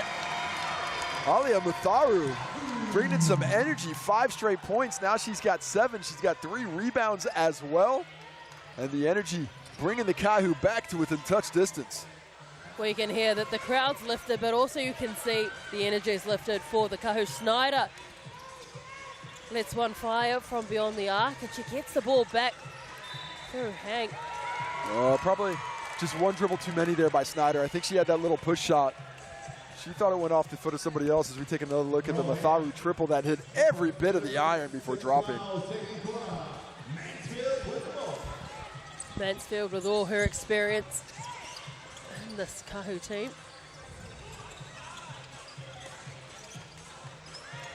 Just waiting for someone to do something. That bounce pass into Reinell. She's smothered by Hank. Well, the Kāhu are sticking with the game plan. A lot of on-balls, looking for that roll, looking to swing the ball around when the defense gets settled, try and keep that activity going.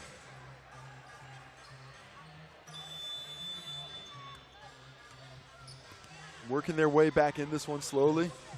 And remember, this is the second game of the weekend. And they're rotating players best they can, but at some point, that fatigue's going to set in. Hannah Hank heads to the bench now. Opportunity, is this going to be an opportunity for the Kāhu, or is Sofia Lacandro going to get the job done? Tupaya. Great footwork, just able to that's a good step. Accelerate pass and then blow pass. So good, Tupaya. Gave her the eyebrows, gets her in the air, and the step through for the kiss off the glass, Talia Tupaya. She's so light on her feet too, because she is a very strong unit. She can glide through. Great footwork, always has great footwork, up to 10 points now.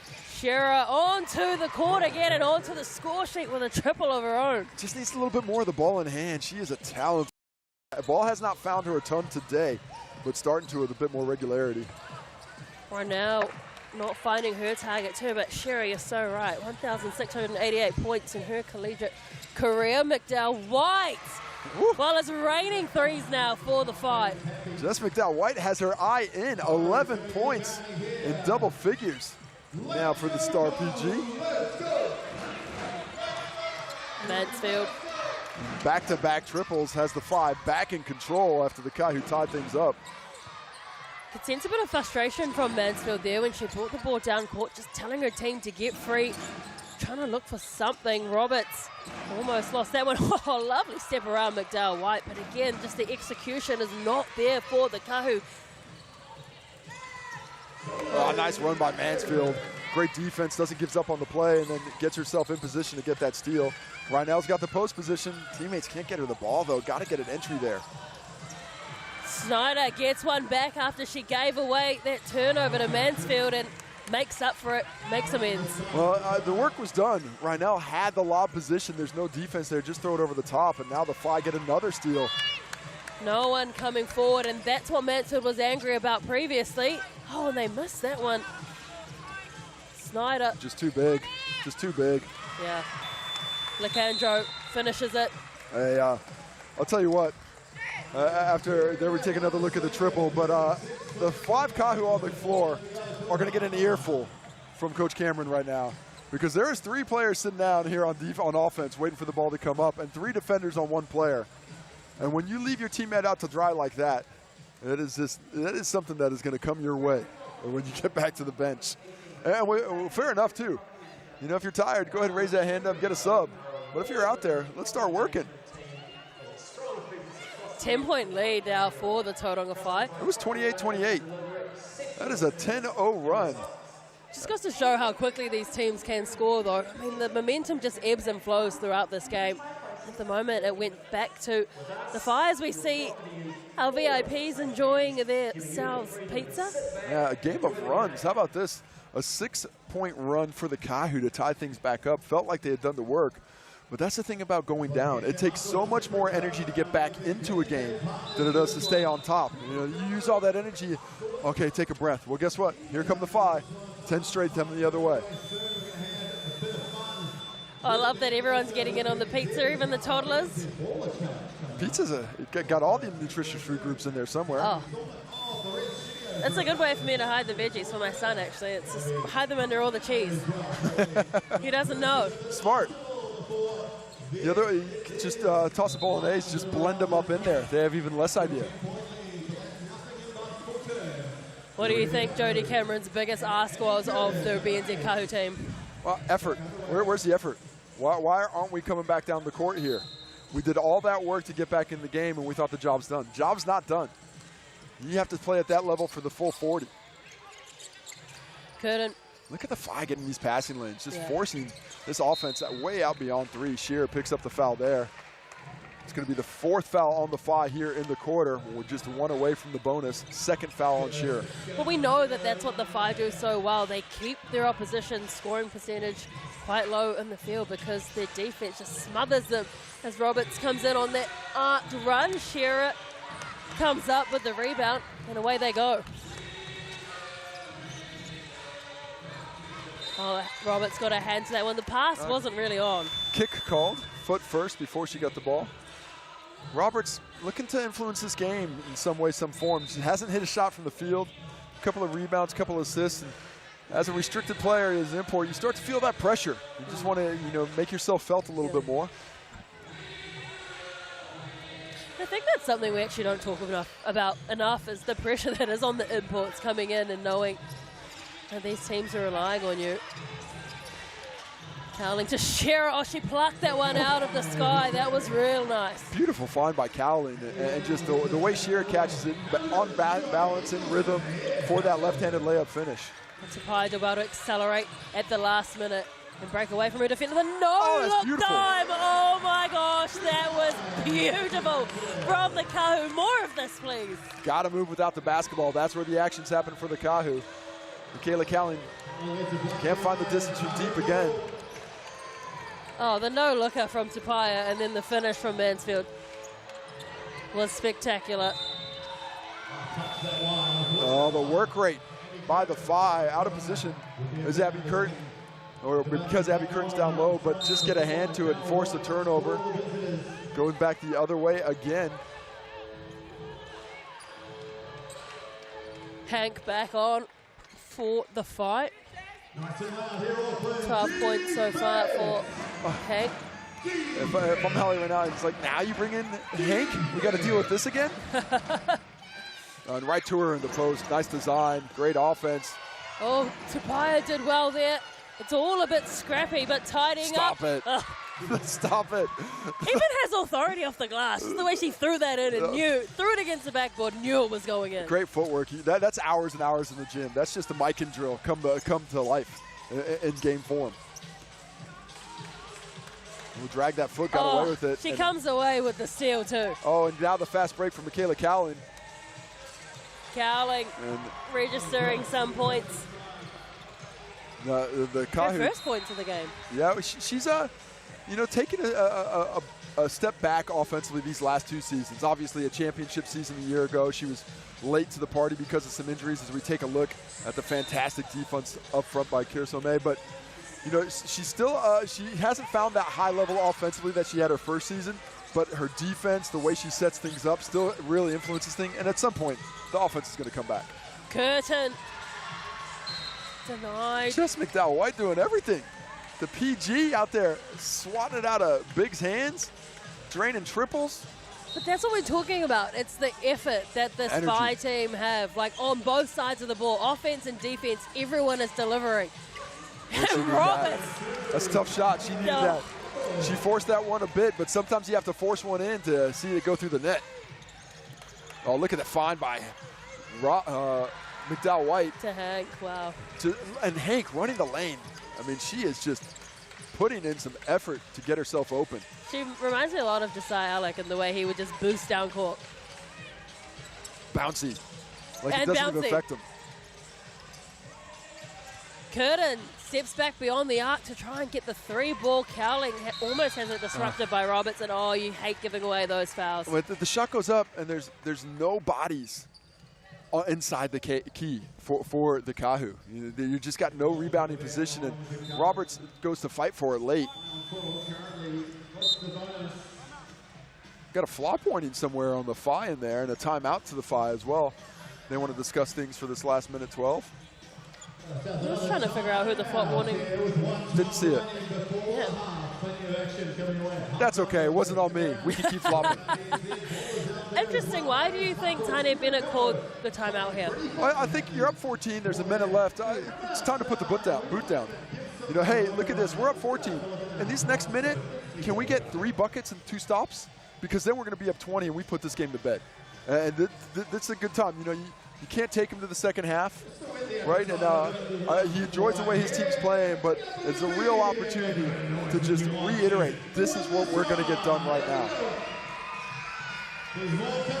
Spider-Man's even here. I mean, guys, make sure you get your tickets to come to the Tauihi games, because if Spider-Man can come, you can come. I'll tell you what, if you're looking for something fun to do with the family, bring the kids here. They got the BNZ fan zone where the kids can go in, win heaps of prizes, have a great time. It's a fantastic family environment here at the North Shore Event Center. Hey, they got great food at the canteen. I've tried it firsthand. The songs are good. The DJ's pumping.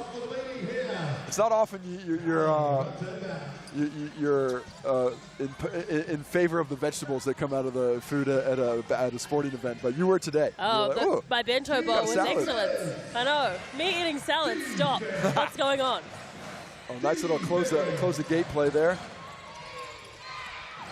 Hank with the fake. Oh, defense is good from Rynell there. Good. Rynell picks up foul number 2. She is working hard, man. She is working hard, but she's giving up 4 inches. And Hannah Hank is just getting out there. Second foul on Rynell, confirmed. Third foul on the Kāhu. Hannah Hank back to the Chemist Warehouse stripe. She's got 16 points already, 6 rebounds. Looking to add to it here. She's drawn 5 fouls. What I like about Rynell, though, I know she's drawn and taken a seat on the bench, so she's not laying down. She's still challenging every single time, but the fact is that Hank has such dominance in there that it's just too hard to stop. Ain't no quitting Haley Rynell. No. She is a gamer. All-Star 5 a season ago, as the Polo Kai really powered to that top seed before disappointingly dropping out in the semifinal to the Queens. But she is love her work rate at all ages or all stages of the game. It never goes away.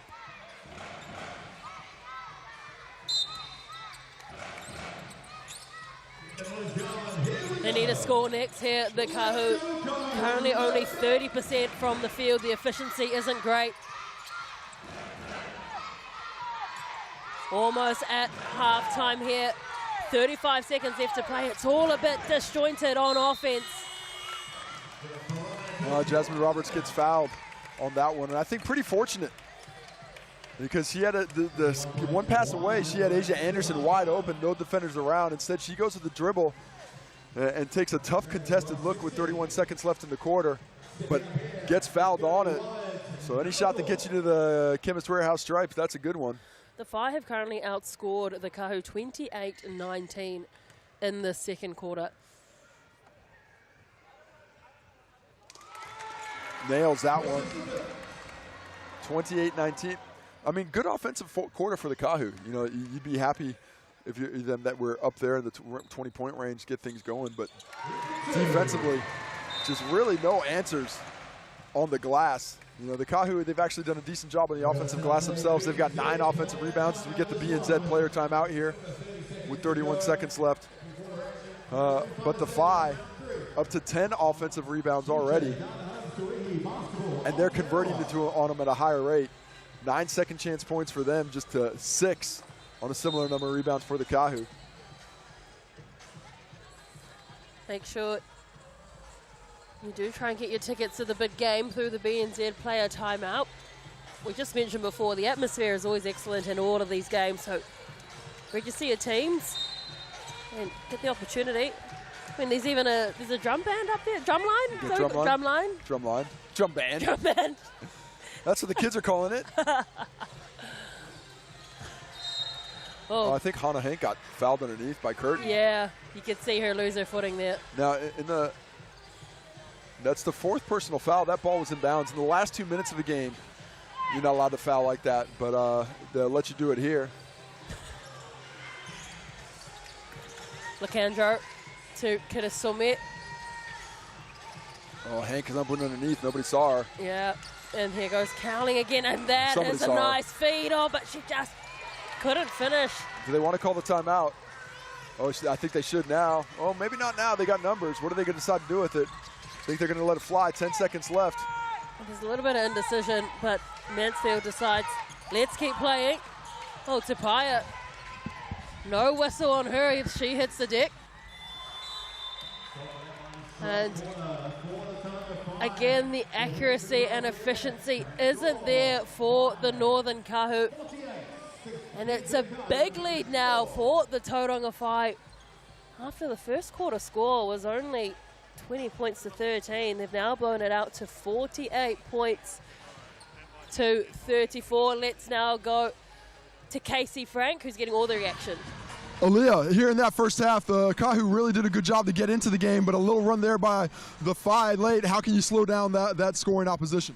I think we just have to do a better job on getting rebounds on the defensive end. Their post is just racking up rebounds, old boards, and one. So if we could do a better job of doubling down on the post, I think we'll be fine. Offensively, 34 points, a decent quarter, 19 points in the second. How can you lift that even more to keep pace with the Whai squad? Just keep finding the open person, keep playing as a team, passing the ball, swing, get the ball movement, and we'll knock down shots. Appreciate the time. Good luck in the second half. And now we have Hannah Hank come in from the Whai. Hannah, fantastic job running the lane. Looks like you see something in that transition defense. Was that in the scouting report or just how it's come out in the game today? I think it's one of our non-negotiables, like getting after it in transition. That's a part of our game that we're great at, so I think we definitely always try and lean into that. And as a squad, you really put the foot down defensively in that second quarter. What do you guys, as the squad, trying to take away from a Kāhu team that can be explosive offensively? Yeah, I think we really need to tighten up our defensive screen coverages, and that's something we focused on in that second quarter. But yeah, just locking them up there is going to be massive for us in getting the win today. Thanks for the time. Good luck in the second half, and I'll send you back to Taylor at the break. It's an uphill battle here for the BNZ Northern Kāhu, chasing their very first win of the season, but the Whai well and truly in control here. 48 points to 34. Don't go anywhere. We have all the reaction to that first half right up after this.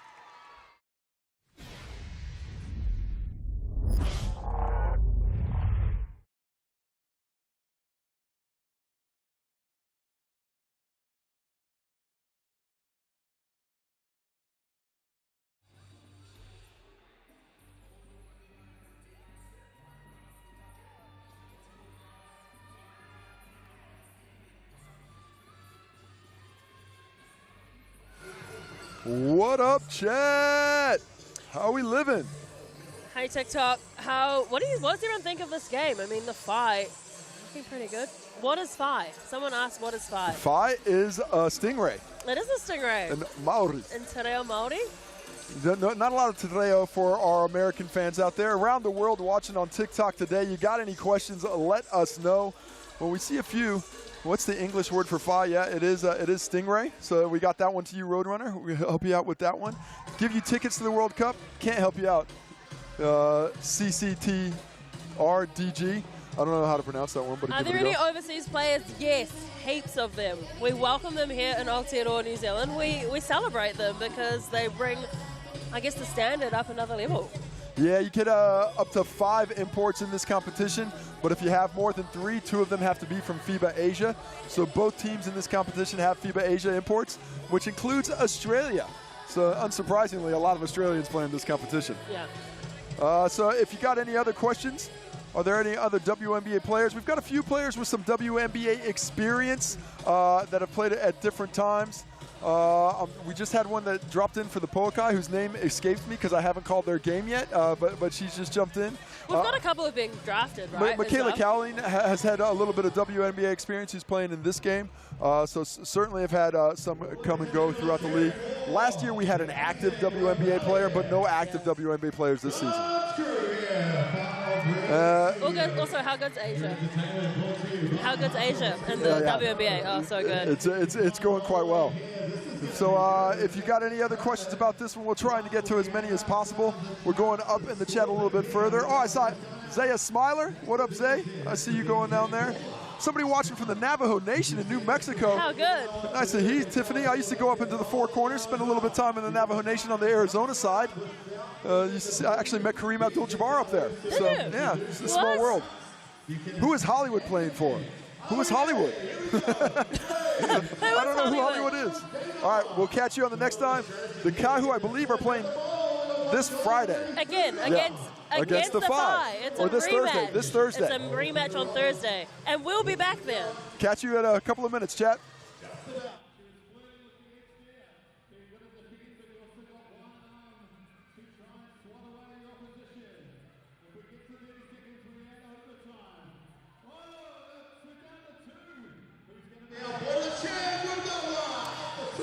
We are in the final game in round 3 of the GJ Gardner Homes Tauihi Basketball League here in Aotearoa. It is the Whai, who only played on Friday, with a commanding lead over the Kāhu, and they are looking the goods. They are the reigning champions. What have you made of their performance in the opening 20? Well, the Whai know who they are and know what they're trying to get done. They've got an identity and they're sticking with it. I think the Kāhu have come out with an improved performance over last round where, let's face it, they just laid down against the Hoi Ho, really got nothing done. But today that has not been the case. Talia Tupaya, much more aggressive offensively. But when it comes down to it, the size of the Whai has just been too much. Hannah Hank with 18 points leading the way. It's been impressive. as we take a look at the Chemist Warehouse stats. I love a stat. Here we go. Look at that. Hannah Hank leading the way, 18 points. Jess McDowell-White doing a nice job, a couple of threes in there. Emmy Shearer as well. Talia Tupaya and Aliyah Mitharu off the bench with 7 points. That needed energy, but overall just not enough offense for the Kāhu. Looking at the glass, a 26-18 rebound advantage to the Phi. Hank and Snyder leading the way. Mansfield in 4. On to the assist, Michaela Cowley dishing that like crazy, getting it off to everybody. Talia Tupaya, 3 assists to go along with her 2 points. But overall, it's a 12-7 advantage to Phi with 12 assists on 18 buckets. That's a 66% assist rate. You love to see that. 3 blocks in the game for the Phi, controlling that painted area. And somehow, none of them are from Lacandro or Hank, which is surprising. All that size. And 10 to the steals, where the turnovers have been a problem. 6 turnovers in total for the Kāhu, and 5 of them coming from steals. Well, if there's anything to go by with Hannah Hank's experience, I mean, points in the paint is huge. 26 for the Phi in comparison to the Kāhu's 14. That's the story of the ball game right now. If the Kāhu don't do something to change that, this one might be over pretty early in the second quarter. Well, the second half is coming up after this, but for now, it is the Phi with a 48-34 commanding lead over the Kāhu. Don't go anywhere. We will have the third quarter right after this. We'll see you soon.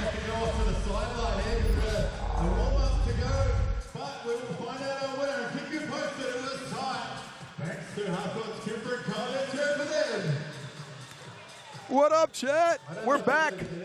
Pearlie Ambrose, Kennedy Carter. I do not know Kennedy Carter. I don't think she's in this league. No, I don't think she's in this league. But hopefully we'll have her sometime. With a nickname like Hollywood, you can't go wrong.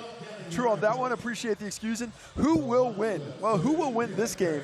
I'm back in the Phi. I'm leaning Phi. I mean, yeah. I don't really see how the Kāhu need an inflection of energy and enthusiasm. And that's tough to get when you're down 14 and a half. Yeah. But in saying that, like, Tupaya, I think she's that kind of person with the attitude that could bring her team back up. Like, if she gets hot and starts, you know. It's a combo of things. Who won the Rapid League game? The Phi won the Rapid League game as well. The Kāhu, unfortunately, winless in Rapid League and Tauihi right now. And the teams leading the Phi, if they get this win, will be right up there at the top. Yeah, the Queens are leading right now, though. The Queens are leading right now, tied officially with the Phi, and if the Phi get this win, they'll be top of the table. Yeah. But a good thing that we said beforehand, right, is that there's no undefeated teams, and we're only in round 3. Yeah. So it's a very even competition. It's who shows up on the afternoon or on the night. And at the moment, the Phi are showing up. And they're showing up on both ends. So for me, the Kāhu, I think, yes, 34 points, you need to score more buckets. But I liked what Matharu said right before the half. We got to do it with defense. And if we're not getting out there in lanes, creating activity, and just really reinforcing our sprinting game, our transition game, they're not going to be able to get back in this. So look for a bit more energy. Go faster, faster, faster at all times, because to me, that's the only way they're going to be able to get back into things. Hopefully this is not a commentator's curse, but both teams are 100% from the free throw line. Oh, you've done it. You've wrecked it. They're not going to shoot any free throws. Everybody at home still agrees that the Phi are going to get this one, 93% to 7. Yeah, that's massive. If you got any more questions in the chat, come with us. We'll be here for the third quarter break for one more time. So get them in early. We'll scroll back up to see what else is in there. But shout out to everybody for joining us here on the Sky Sport TikTok Live. I got a question for everyone on the TikTok. What do you think? Where do you think Casey Frank is from? From, like, not just he's from the States. What state? It could be anywhere. Yeah, well. A touchdown a lot. Do you might have a twang, you know? A twang? Do you have some kind of? I would say my accent is very, well, it's all messed up now. I sound Canadian. I've been in New Zealand too long. But you don't say a boat. I've gotten all, I say boat all the time. What are you talking about? I don't say it on air. I don't say boat. Oh, here? Sure, boat. Sure, the boat. Oh, you're setting me up. 30 seconds and we got lost in the Nicaragua. What's up, Jose? Kansas. Someone guessed Kansas. Kansas. No Kansas for me. I like it, though, undercover KCC. Get those quotes in there. We'll catch you in the next break. See you later, chat.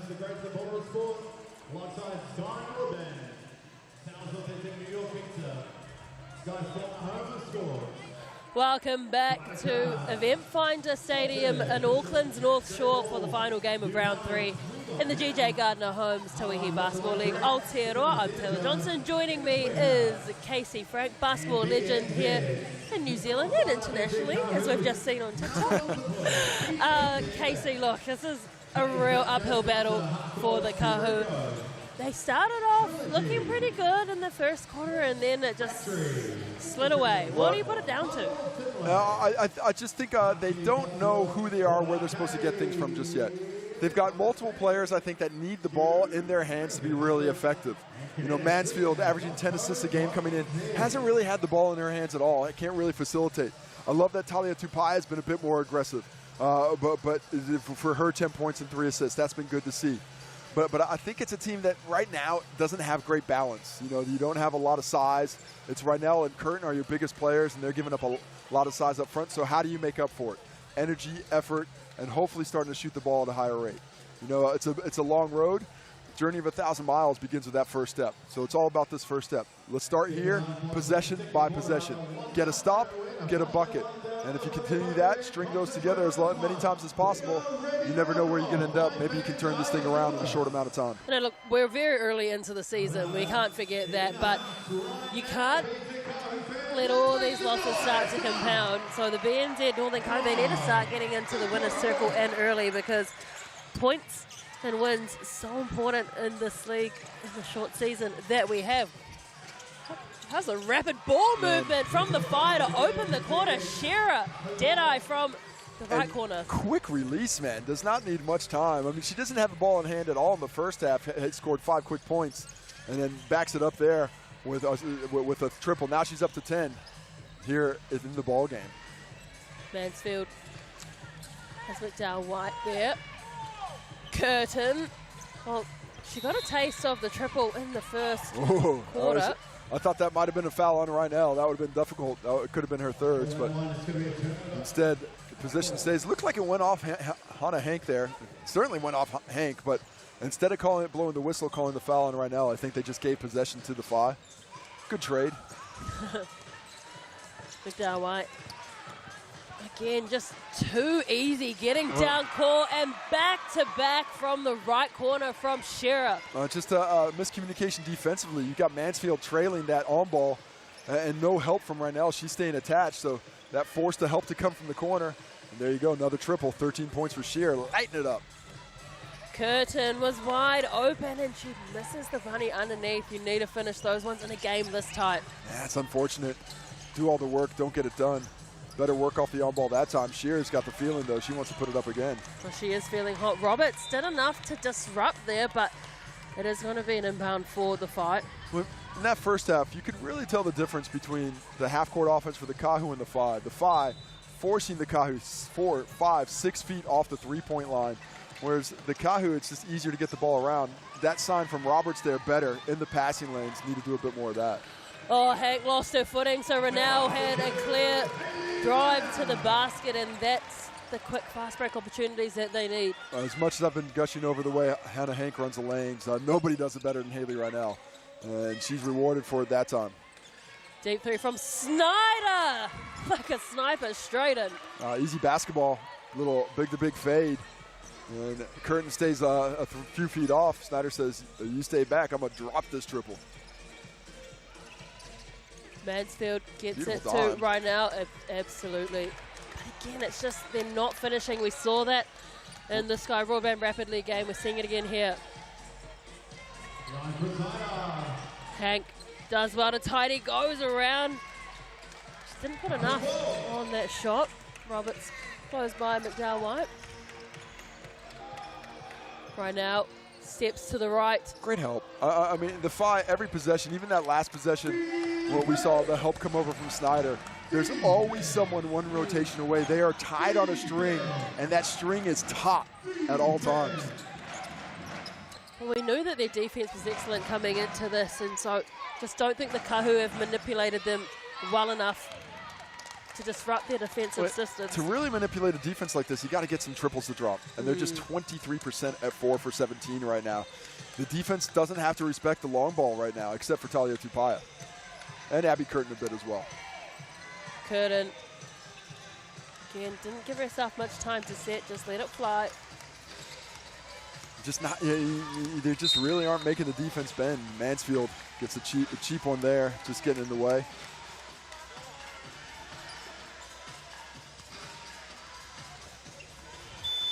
At the moment, it's only Talia Tupaia in double digits when it comes to the scoring for the Kāhu, whereas there's at least 3 players for the Whai with double digits in Hank, Shearer, and McDowell White. I wouldn't mind seeing Matharu get checked back into the ball game. She brought good energy in the first half, but I really think she's, it makes them a little small with Mansfield again. Those two together. Well, Asia Anderson didn't get a hand to it, but she just disrupted the eye line. I actually think Asia Anderson hit it. Did she? but I think. Well, Shearer's not blowing up, so. No, she, in the women's game, they're much kinder. More the officials. polite. She said, "I don't think you got that right," and they walked away. Anderson, she's had some good interjections from the bench. Tupaia for triple. Oh, I need that one to that's drop. So unfortunate. Halfway down, doesn't go. As Matharu's checked into the game as well. It's like they heard you, Casey Frank. Well, we are sitting right next to the bench. We are in earshot. That's right. I try not to critique coaches or players too much because they are right next to me. Matharu in her rookie pro season, as well as Roberts. Both of them first year out of college. Kayla Cowling splits that double. It's because there's too much space there. If you're going to come down with 2 players, you really got to get tight, take another look. As she comes in, Matharu a little late with the help. Roberts doesn't have the angle to stay in front. So this first foul of the quarter on the Whai. Oh, sorry, second foul of the quarter on the Kāhu. Just completely the wrong way around. That's all. Just got everything wrong. Shearer. You give me a break. I had a tough day yesterday. It was my daughter's 9th birthday.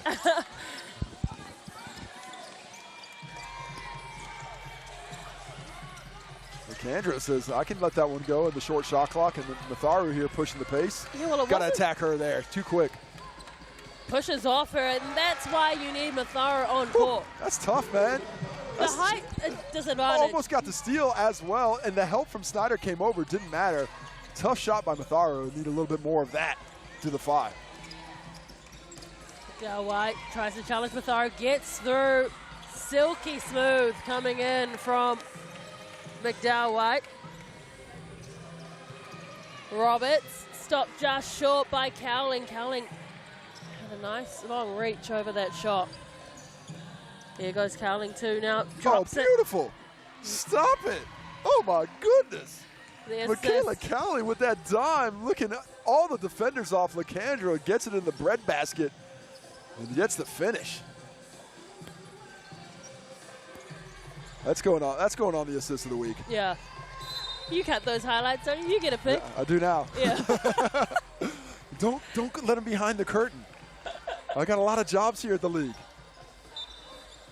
GJ Gardner, Women's Basketball Aotearoa, the best professional basketball league here in New Zealand. Mansfield with a short stint on the sideline, back on to the court, and Tupaia successful with her first attempt at the Chemist Warehouse stripe. And hey, get some free fuel from Waitomo by scanning that QR code and spinning to win. Nothing like some free petty. All thanks to Waitomo. They've been fueling Kiwi since ages ago. Lacandro gets it to Cowling. Kitasumet always barking orders. Lacandro.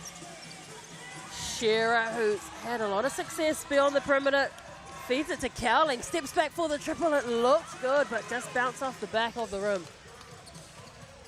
I like this Mansfield and Matharu lineup as long as they go quick. Great team, Cowling. She is everywhere defensively. Oh, she just read it like a book. She came away all the way from that right corner. Oh, and that one from Shearer, not too fancy. And they keep running. Mansfield over the top of Kitasumet, and they needed that. They needed some points because the Whai are just running away with this game. I'll tell you what, Tane Bennett does not mess around. He sees one bad thing, and he is straight to the timeout. next. Good solid fundamental basketball there by Mansfield.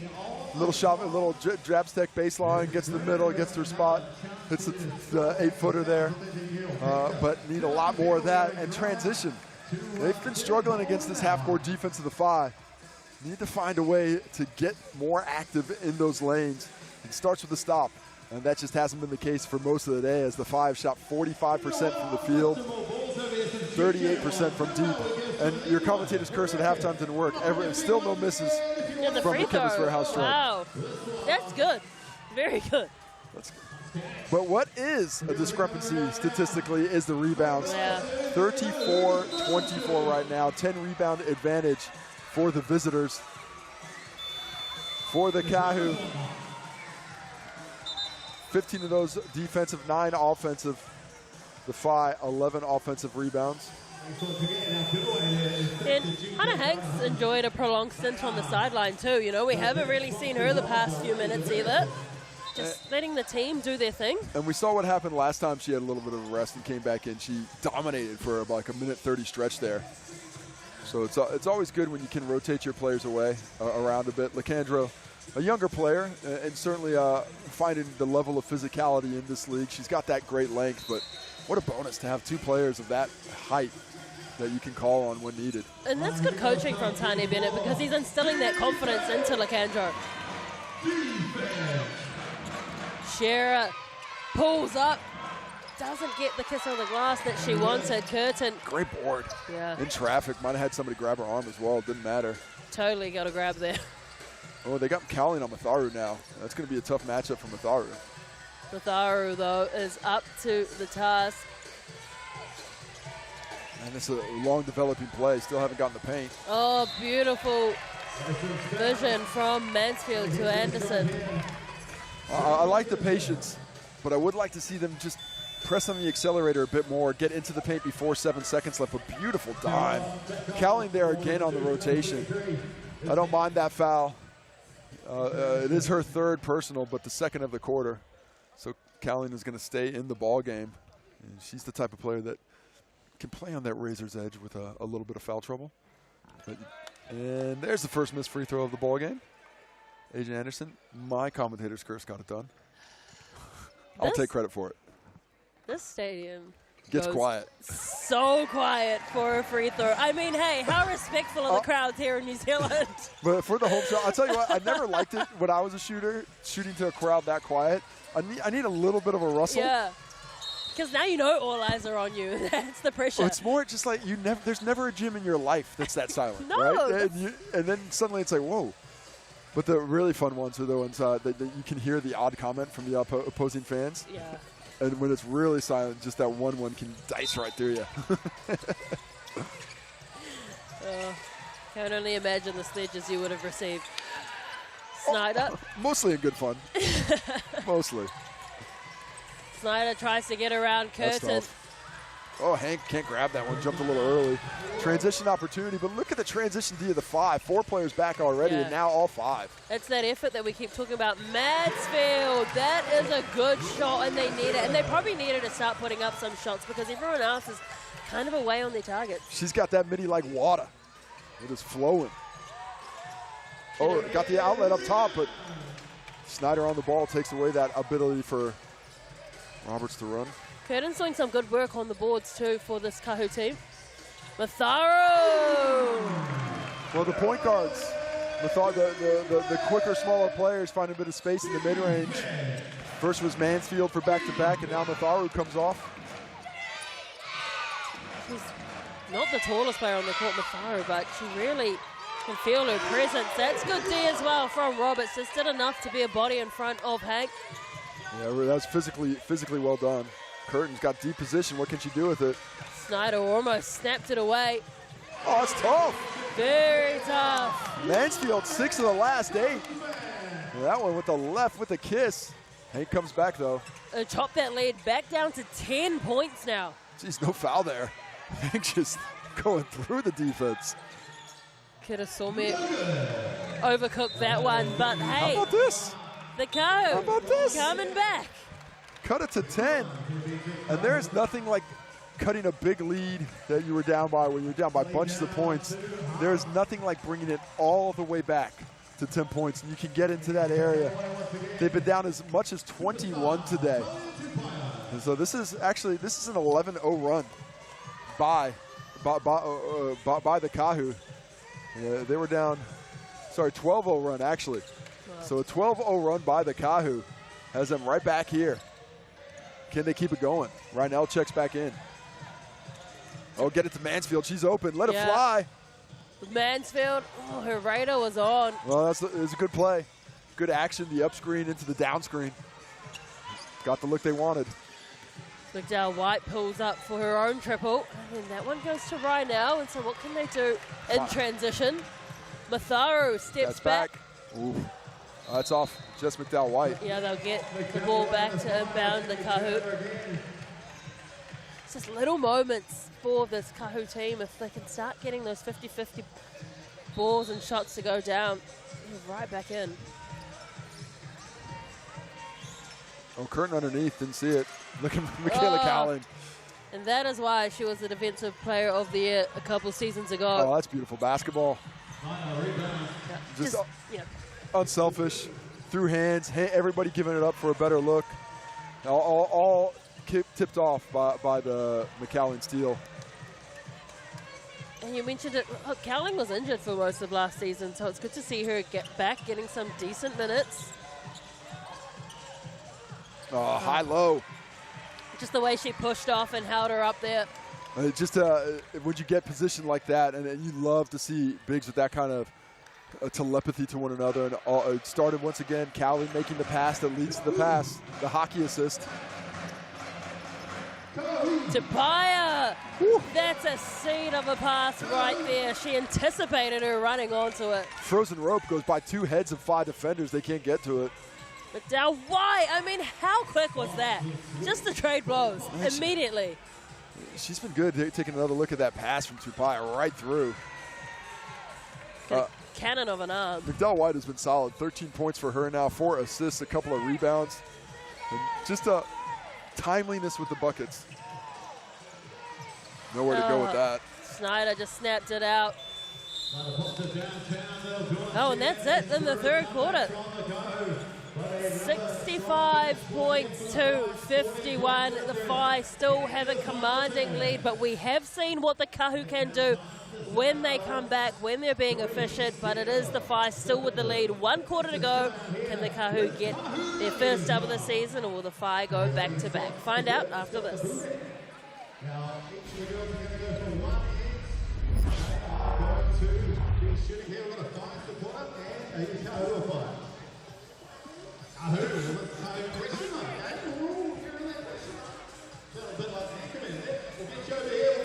What up, chat? How we living, chat? Kāhu can win this. You are right, Em. They've got a chance to work their way back into things. This is like the W of New Zealand. This is our highest level of professional basketball. It is only the 4th season of professional basketball here in New Zealand. We have a short season, only 5 teams right now looking for expansion, but a high level of play and certainly a high level of import that's come across. We've got some guesses on where I'm from. No to Texas, no to Kansas. It's East Coast originally, but I moved around a lot. That's why the accent doesn't sound like this. It's not as intense as people would expect from your state, right? Your state. Cartier, Kāhu plus 11.5. I probably wouldn't have laid that bet myself. Yeah, long story short, you're cooked.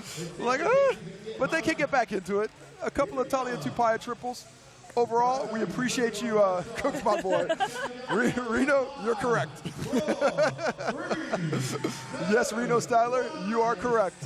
It's been a lot of fun once again here. Remember, every Sunday game is on the chat here on Sky Sport New Zealand.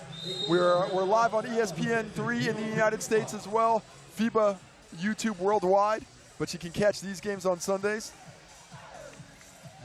Do I think, Fatima, what are you talking about? Much improved, Fatima. Much improved game over recent years. Okay, we need to let them know where you're from because it's our last live. I was born in New York. I'm a Long Island boy. He doesn't have a New York accent. Fifth generation New Yorker. You don't sound like New York. You woke up, my family does. Appreciate everybody listening. Appreciate everybody listening. We will not be back in the chat, but we will be back next week. And thank you for supporting women's sport. No way.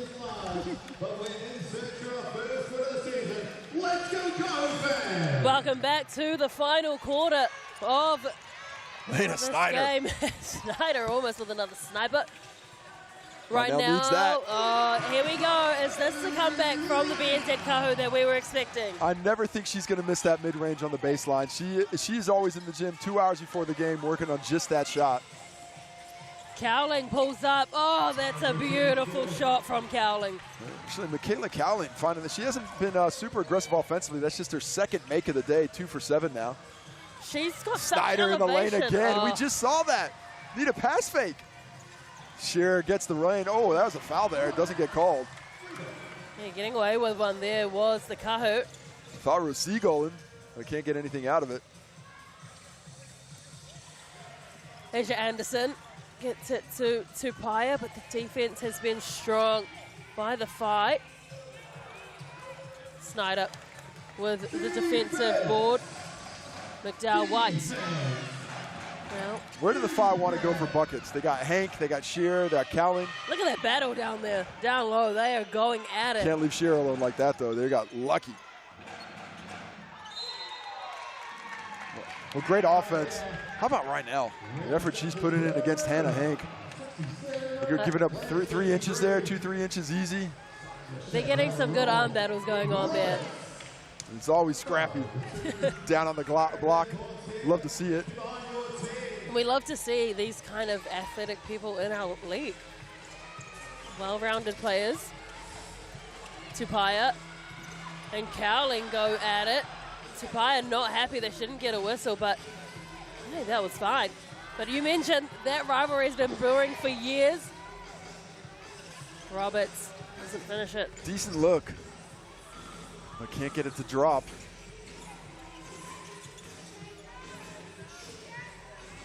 Hank thought about it, gets it to Cowling. Cowling, Oh. Hank wasn't even ready for it. She goes, you know what, I stay ready. I can trip over, but I'm still ready. She tripped, and but has the wherewithal to look back for the basketball. As Matharu takes it right to the cup. Nice, clever finish. Spinning it off the glass.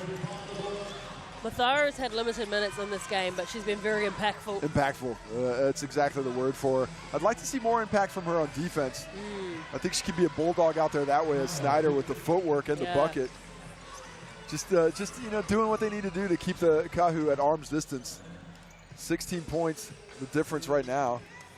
You can see Tauihi frustrated at her team, yelling them to get into different positions and create some opportunities. Executing really slowly. Yeah.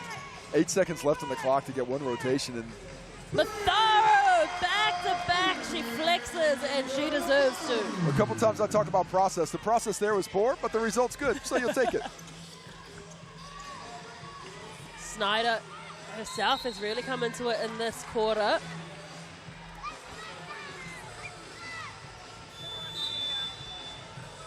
Mansfield checking back in the ball game. Coming in for Tauihi. Again, Lacandro as well in for Hank. Timeout to the Kāhu. They're going to talk about things, giving us a chance to talk about 20% off any large pizza from Sal's. Authentic New York style pizza right here in New Zealand. Use that online code PIZZA 2025. You can't just put ZA. It's got to be pizza 2025. Or use that QR code to take you straight to the ordering form. And if you don't feel like pizza right now, don't worry, it's valid until Thursday, so take a photo. Who doesn't feel like pizza right now? What are you talking Me, about? because I just ate a salad. Stop showing off, girl. I know, my first salad in years, and now I want to talk about it. 13 points the difference right now. Oh, and Spider-Man's loving it. He must be a Phi supporter. You can always get him cheering when you're starting to give away something. A lot of giveaways here. Yeah, make sure you come to the games. Got to come to the games. A fun atmosphere, great for the whole family. And you don't really understand the game unless you're watching it in person.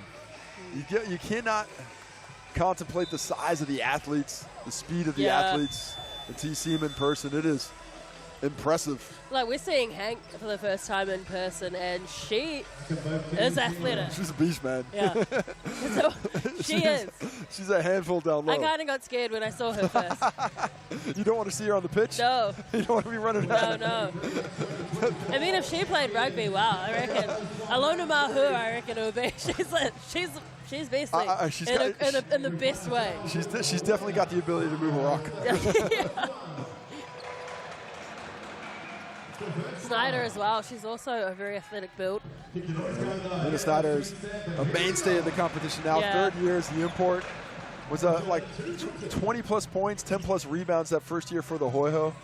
Moves up to the FI last season, wins a championship. Another player who's just always hustling. And we do get a lot of imports return because it just goes to show the quality of the competition, that they enjoy it, that they enjoy the environments that they're in. You know, not a doubt about that. And there's an import who's played in Eastern Europe. That's a lot better summertime in New Zealand. Shot clock ran Look at that D, out. man. Great D. Fantastic. The Kāhu are unable to break this. The defensive pressure on the perimeter, making those reversals real tough. And every time it gets to the post, that double is coming right away. The help is always right on point for the FI today. Well, they're kept at 35% from the field again. The Kāhu, it's improved from beforehand. McDowell White. Buckets again, 3rd triple of the ball game. Icy cold, too.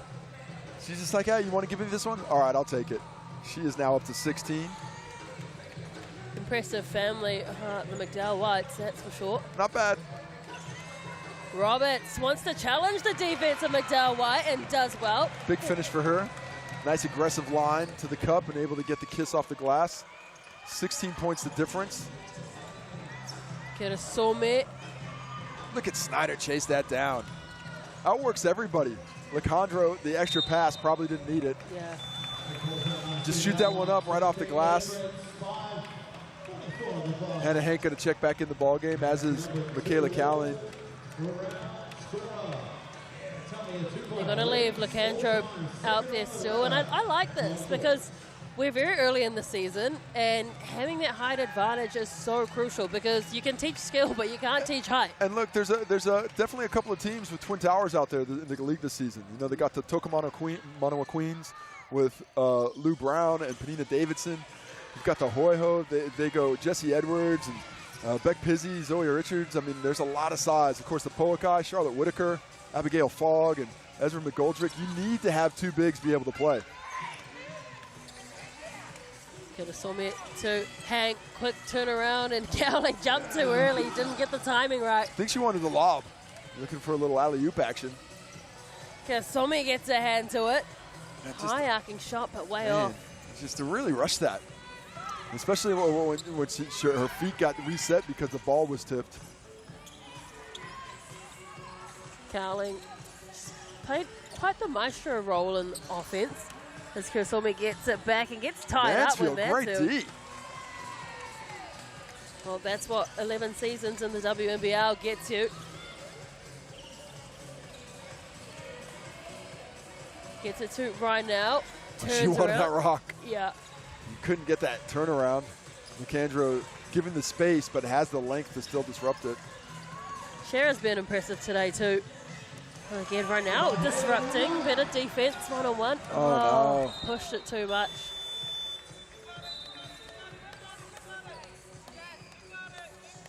Haley Rynell asking for a sub. She's too hard on herself on that one. Yeah, it wasn't a perfect pass, but you got to keep that energy up. And she has to keep her mindset going because she is the leader of this team. Timeout now. But she wants to win. She wants to play hard, and just getting a little bit down on herself now. 16 points the difference, 4 minutes to go. The FI have it's all but wrapped up, but can the Kāhu make one last little run? Well, we obviously just saw Rynell's frustration there, but who needs to carry the mental load and bring the team back up for the Kāhu? Who's the leaders on that court? Well, this is when you find out. right? You know, pressure busts pipes, but it also forms diamonds. And so when you do find this pressure of this system, like who's going to go out and step forward? Who's going to, you know, overcome the frustration, overcome the difficulties of a bad day offensively to find some momentum going towards round 4? Because they need some momentum now. This is, you know, the Kāhu. In 4th season in the competition, they won the title in year 2, went to the title game the first 2 seasons.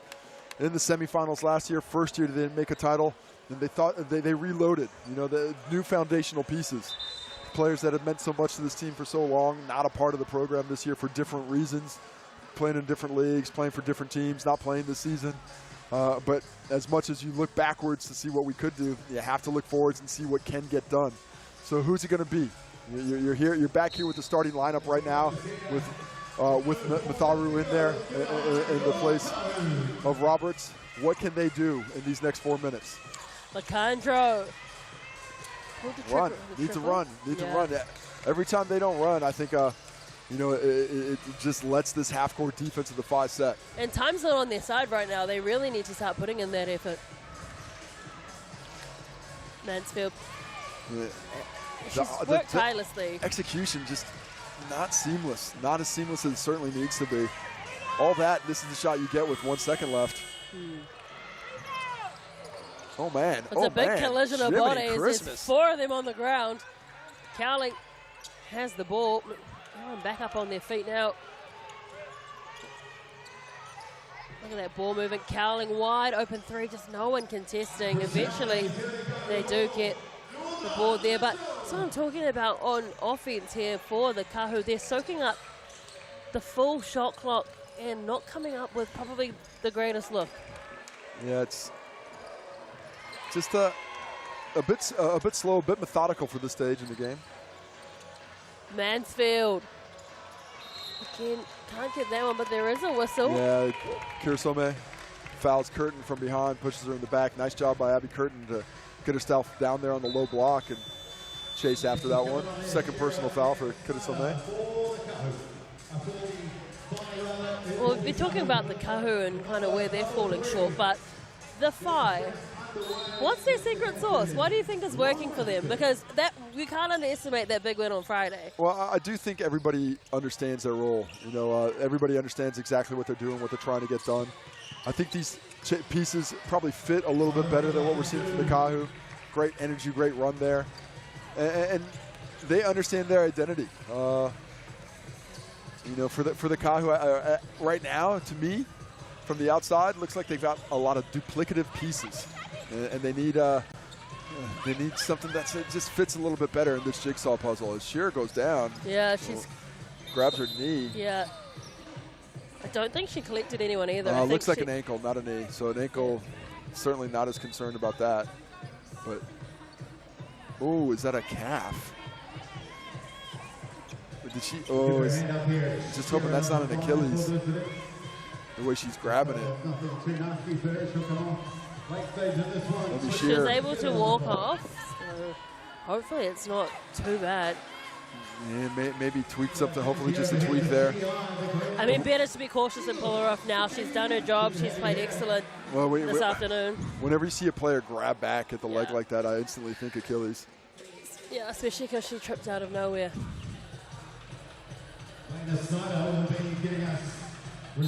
Rydell checks out of the ball game. Having a long talk with Coach Jody Cameron.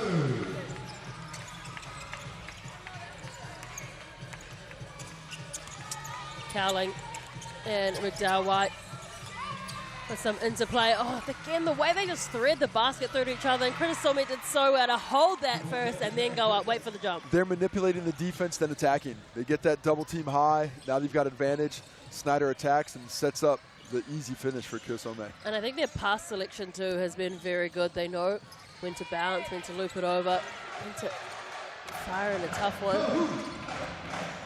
Roberts is looking for the whistle. Mansfield comes up with the rebound to buy from deep. Yes, that's what we need to see more of. Best look she's had all day. Just haven't had enough of that activity. Would be great to see her just get her eye in so she can carry a bit more of that offensive load for this Kāhu team. They need it. The Whai have 2 players already in a double-double with Hank and Snyder with 20 and 12 and 17 and 13 respectively.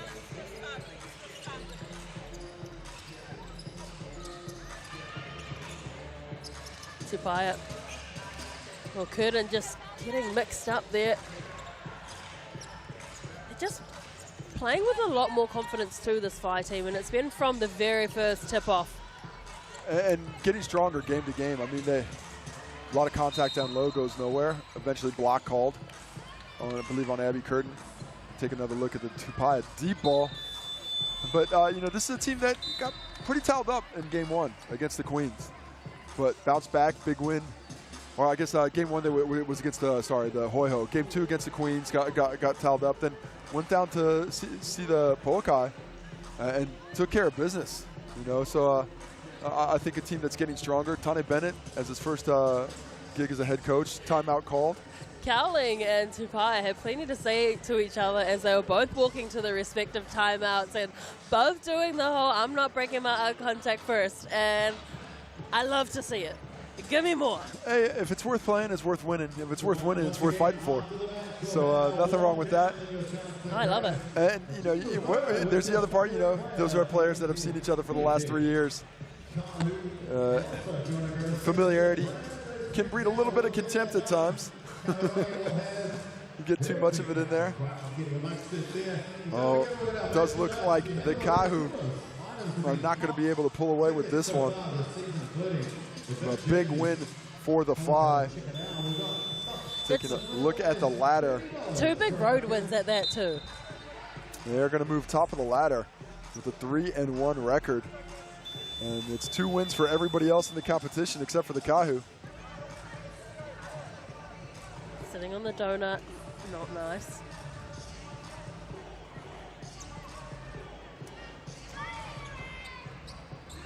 When you're down by this, oh, here we go. We've got the rapid leggers in.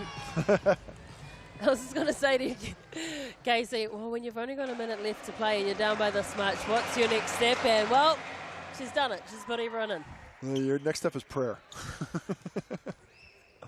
Because miracles happen. You never know. It could be a 19-point comeback in 1 minute. Anything is possible, but not probable. Here you go. The Kāhu and a lot of their rapid leaders on. Tini, Schroeder.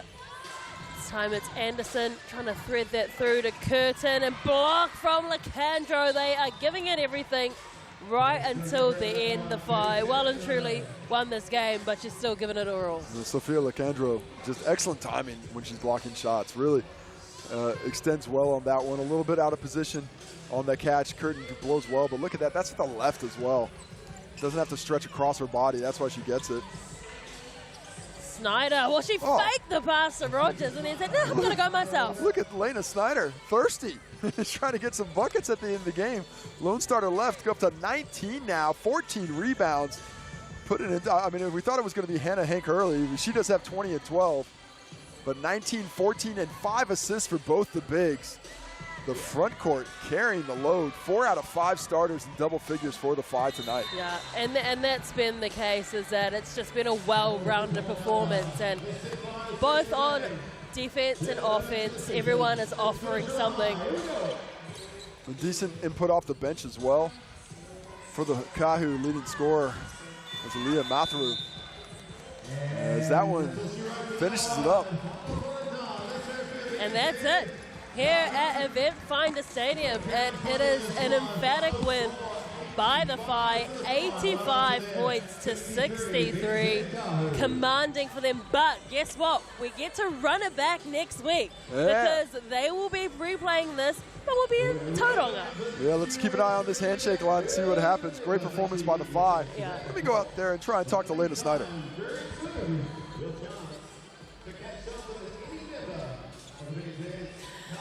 So a big win here, and you have to say a lot of it is down to that Whai defense and their efficiency from the field. They kept the Kāhu at 31% field goal shooting, and it is a real uphill battle here for the BNZ Kāhu. They have glimpses of brilliance. They go on some good runs, but they just cannot seem to string things together for a full 40 minutes. Well, let's go to Casey Frank. He is trying to hustle some players here for this Whai team. As we mentioned, they are reigning champions. They've lost quite a few players, but they do have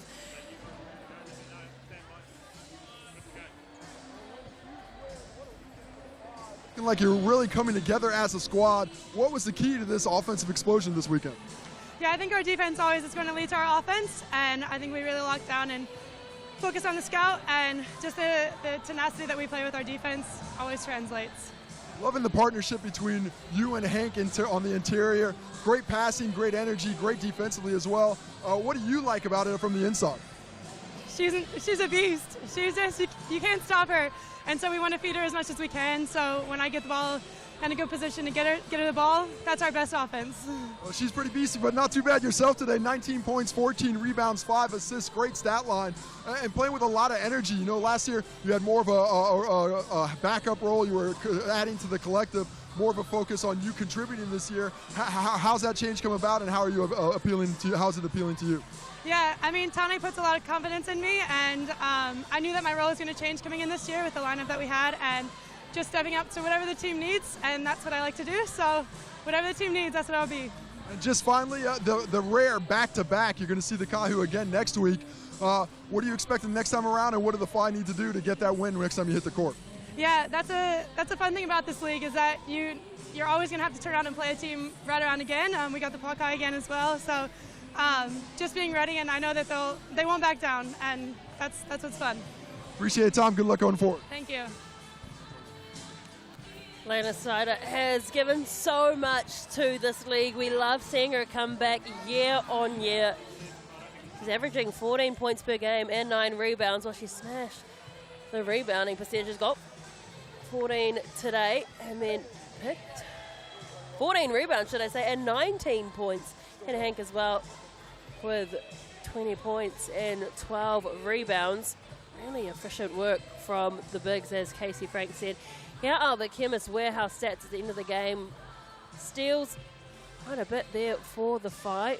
Don't think ball protection was the issue for the Kāhu today. Not too many turnovers, really. Just 13 turnovers on the afternoon, which isn't perfect, but not terrible. There you see the scoring. 20 for Hank, 19 for Snyder, 16 for McDowell White. And then 16 from Matharu leading the way. Talia Tupaya better offensively this time around. Hopefully a step in the right direction for this next matchup between the two teams. The rebounds, though, collectively 48-41. A much better effort by a Kāhu squad. Was minus 22 coming into this game. Still not where you want to be, but how about Mansfield?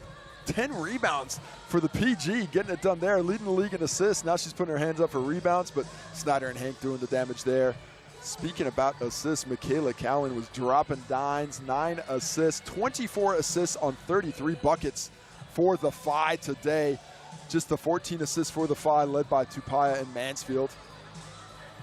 Finishing with the defense block party for the Whai. 4 players with 1 apiece, 3 with 1 apiece, including the 2 shortest players on the court, Mansfield and Matharu. Yeah.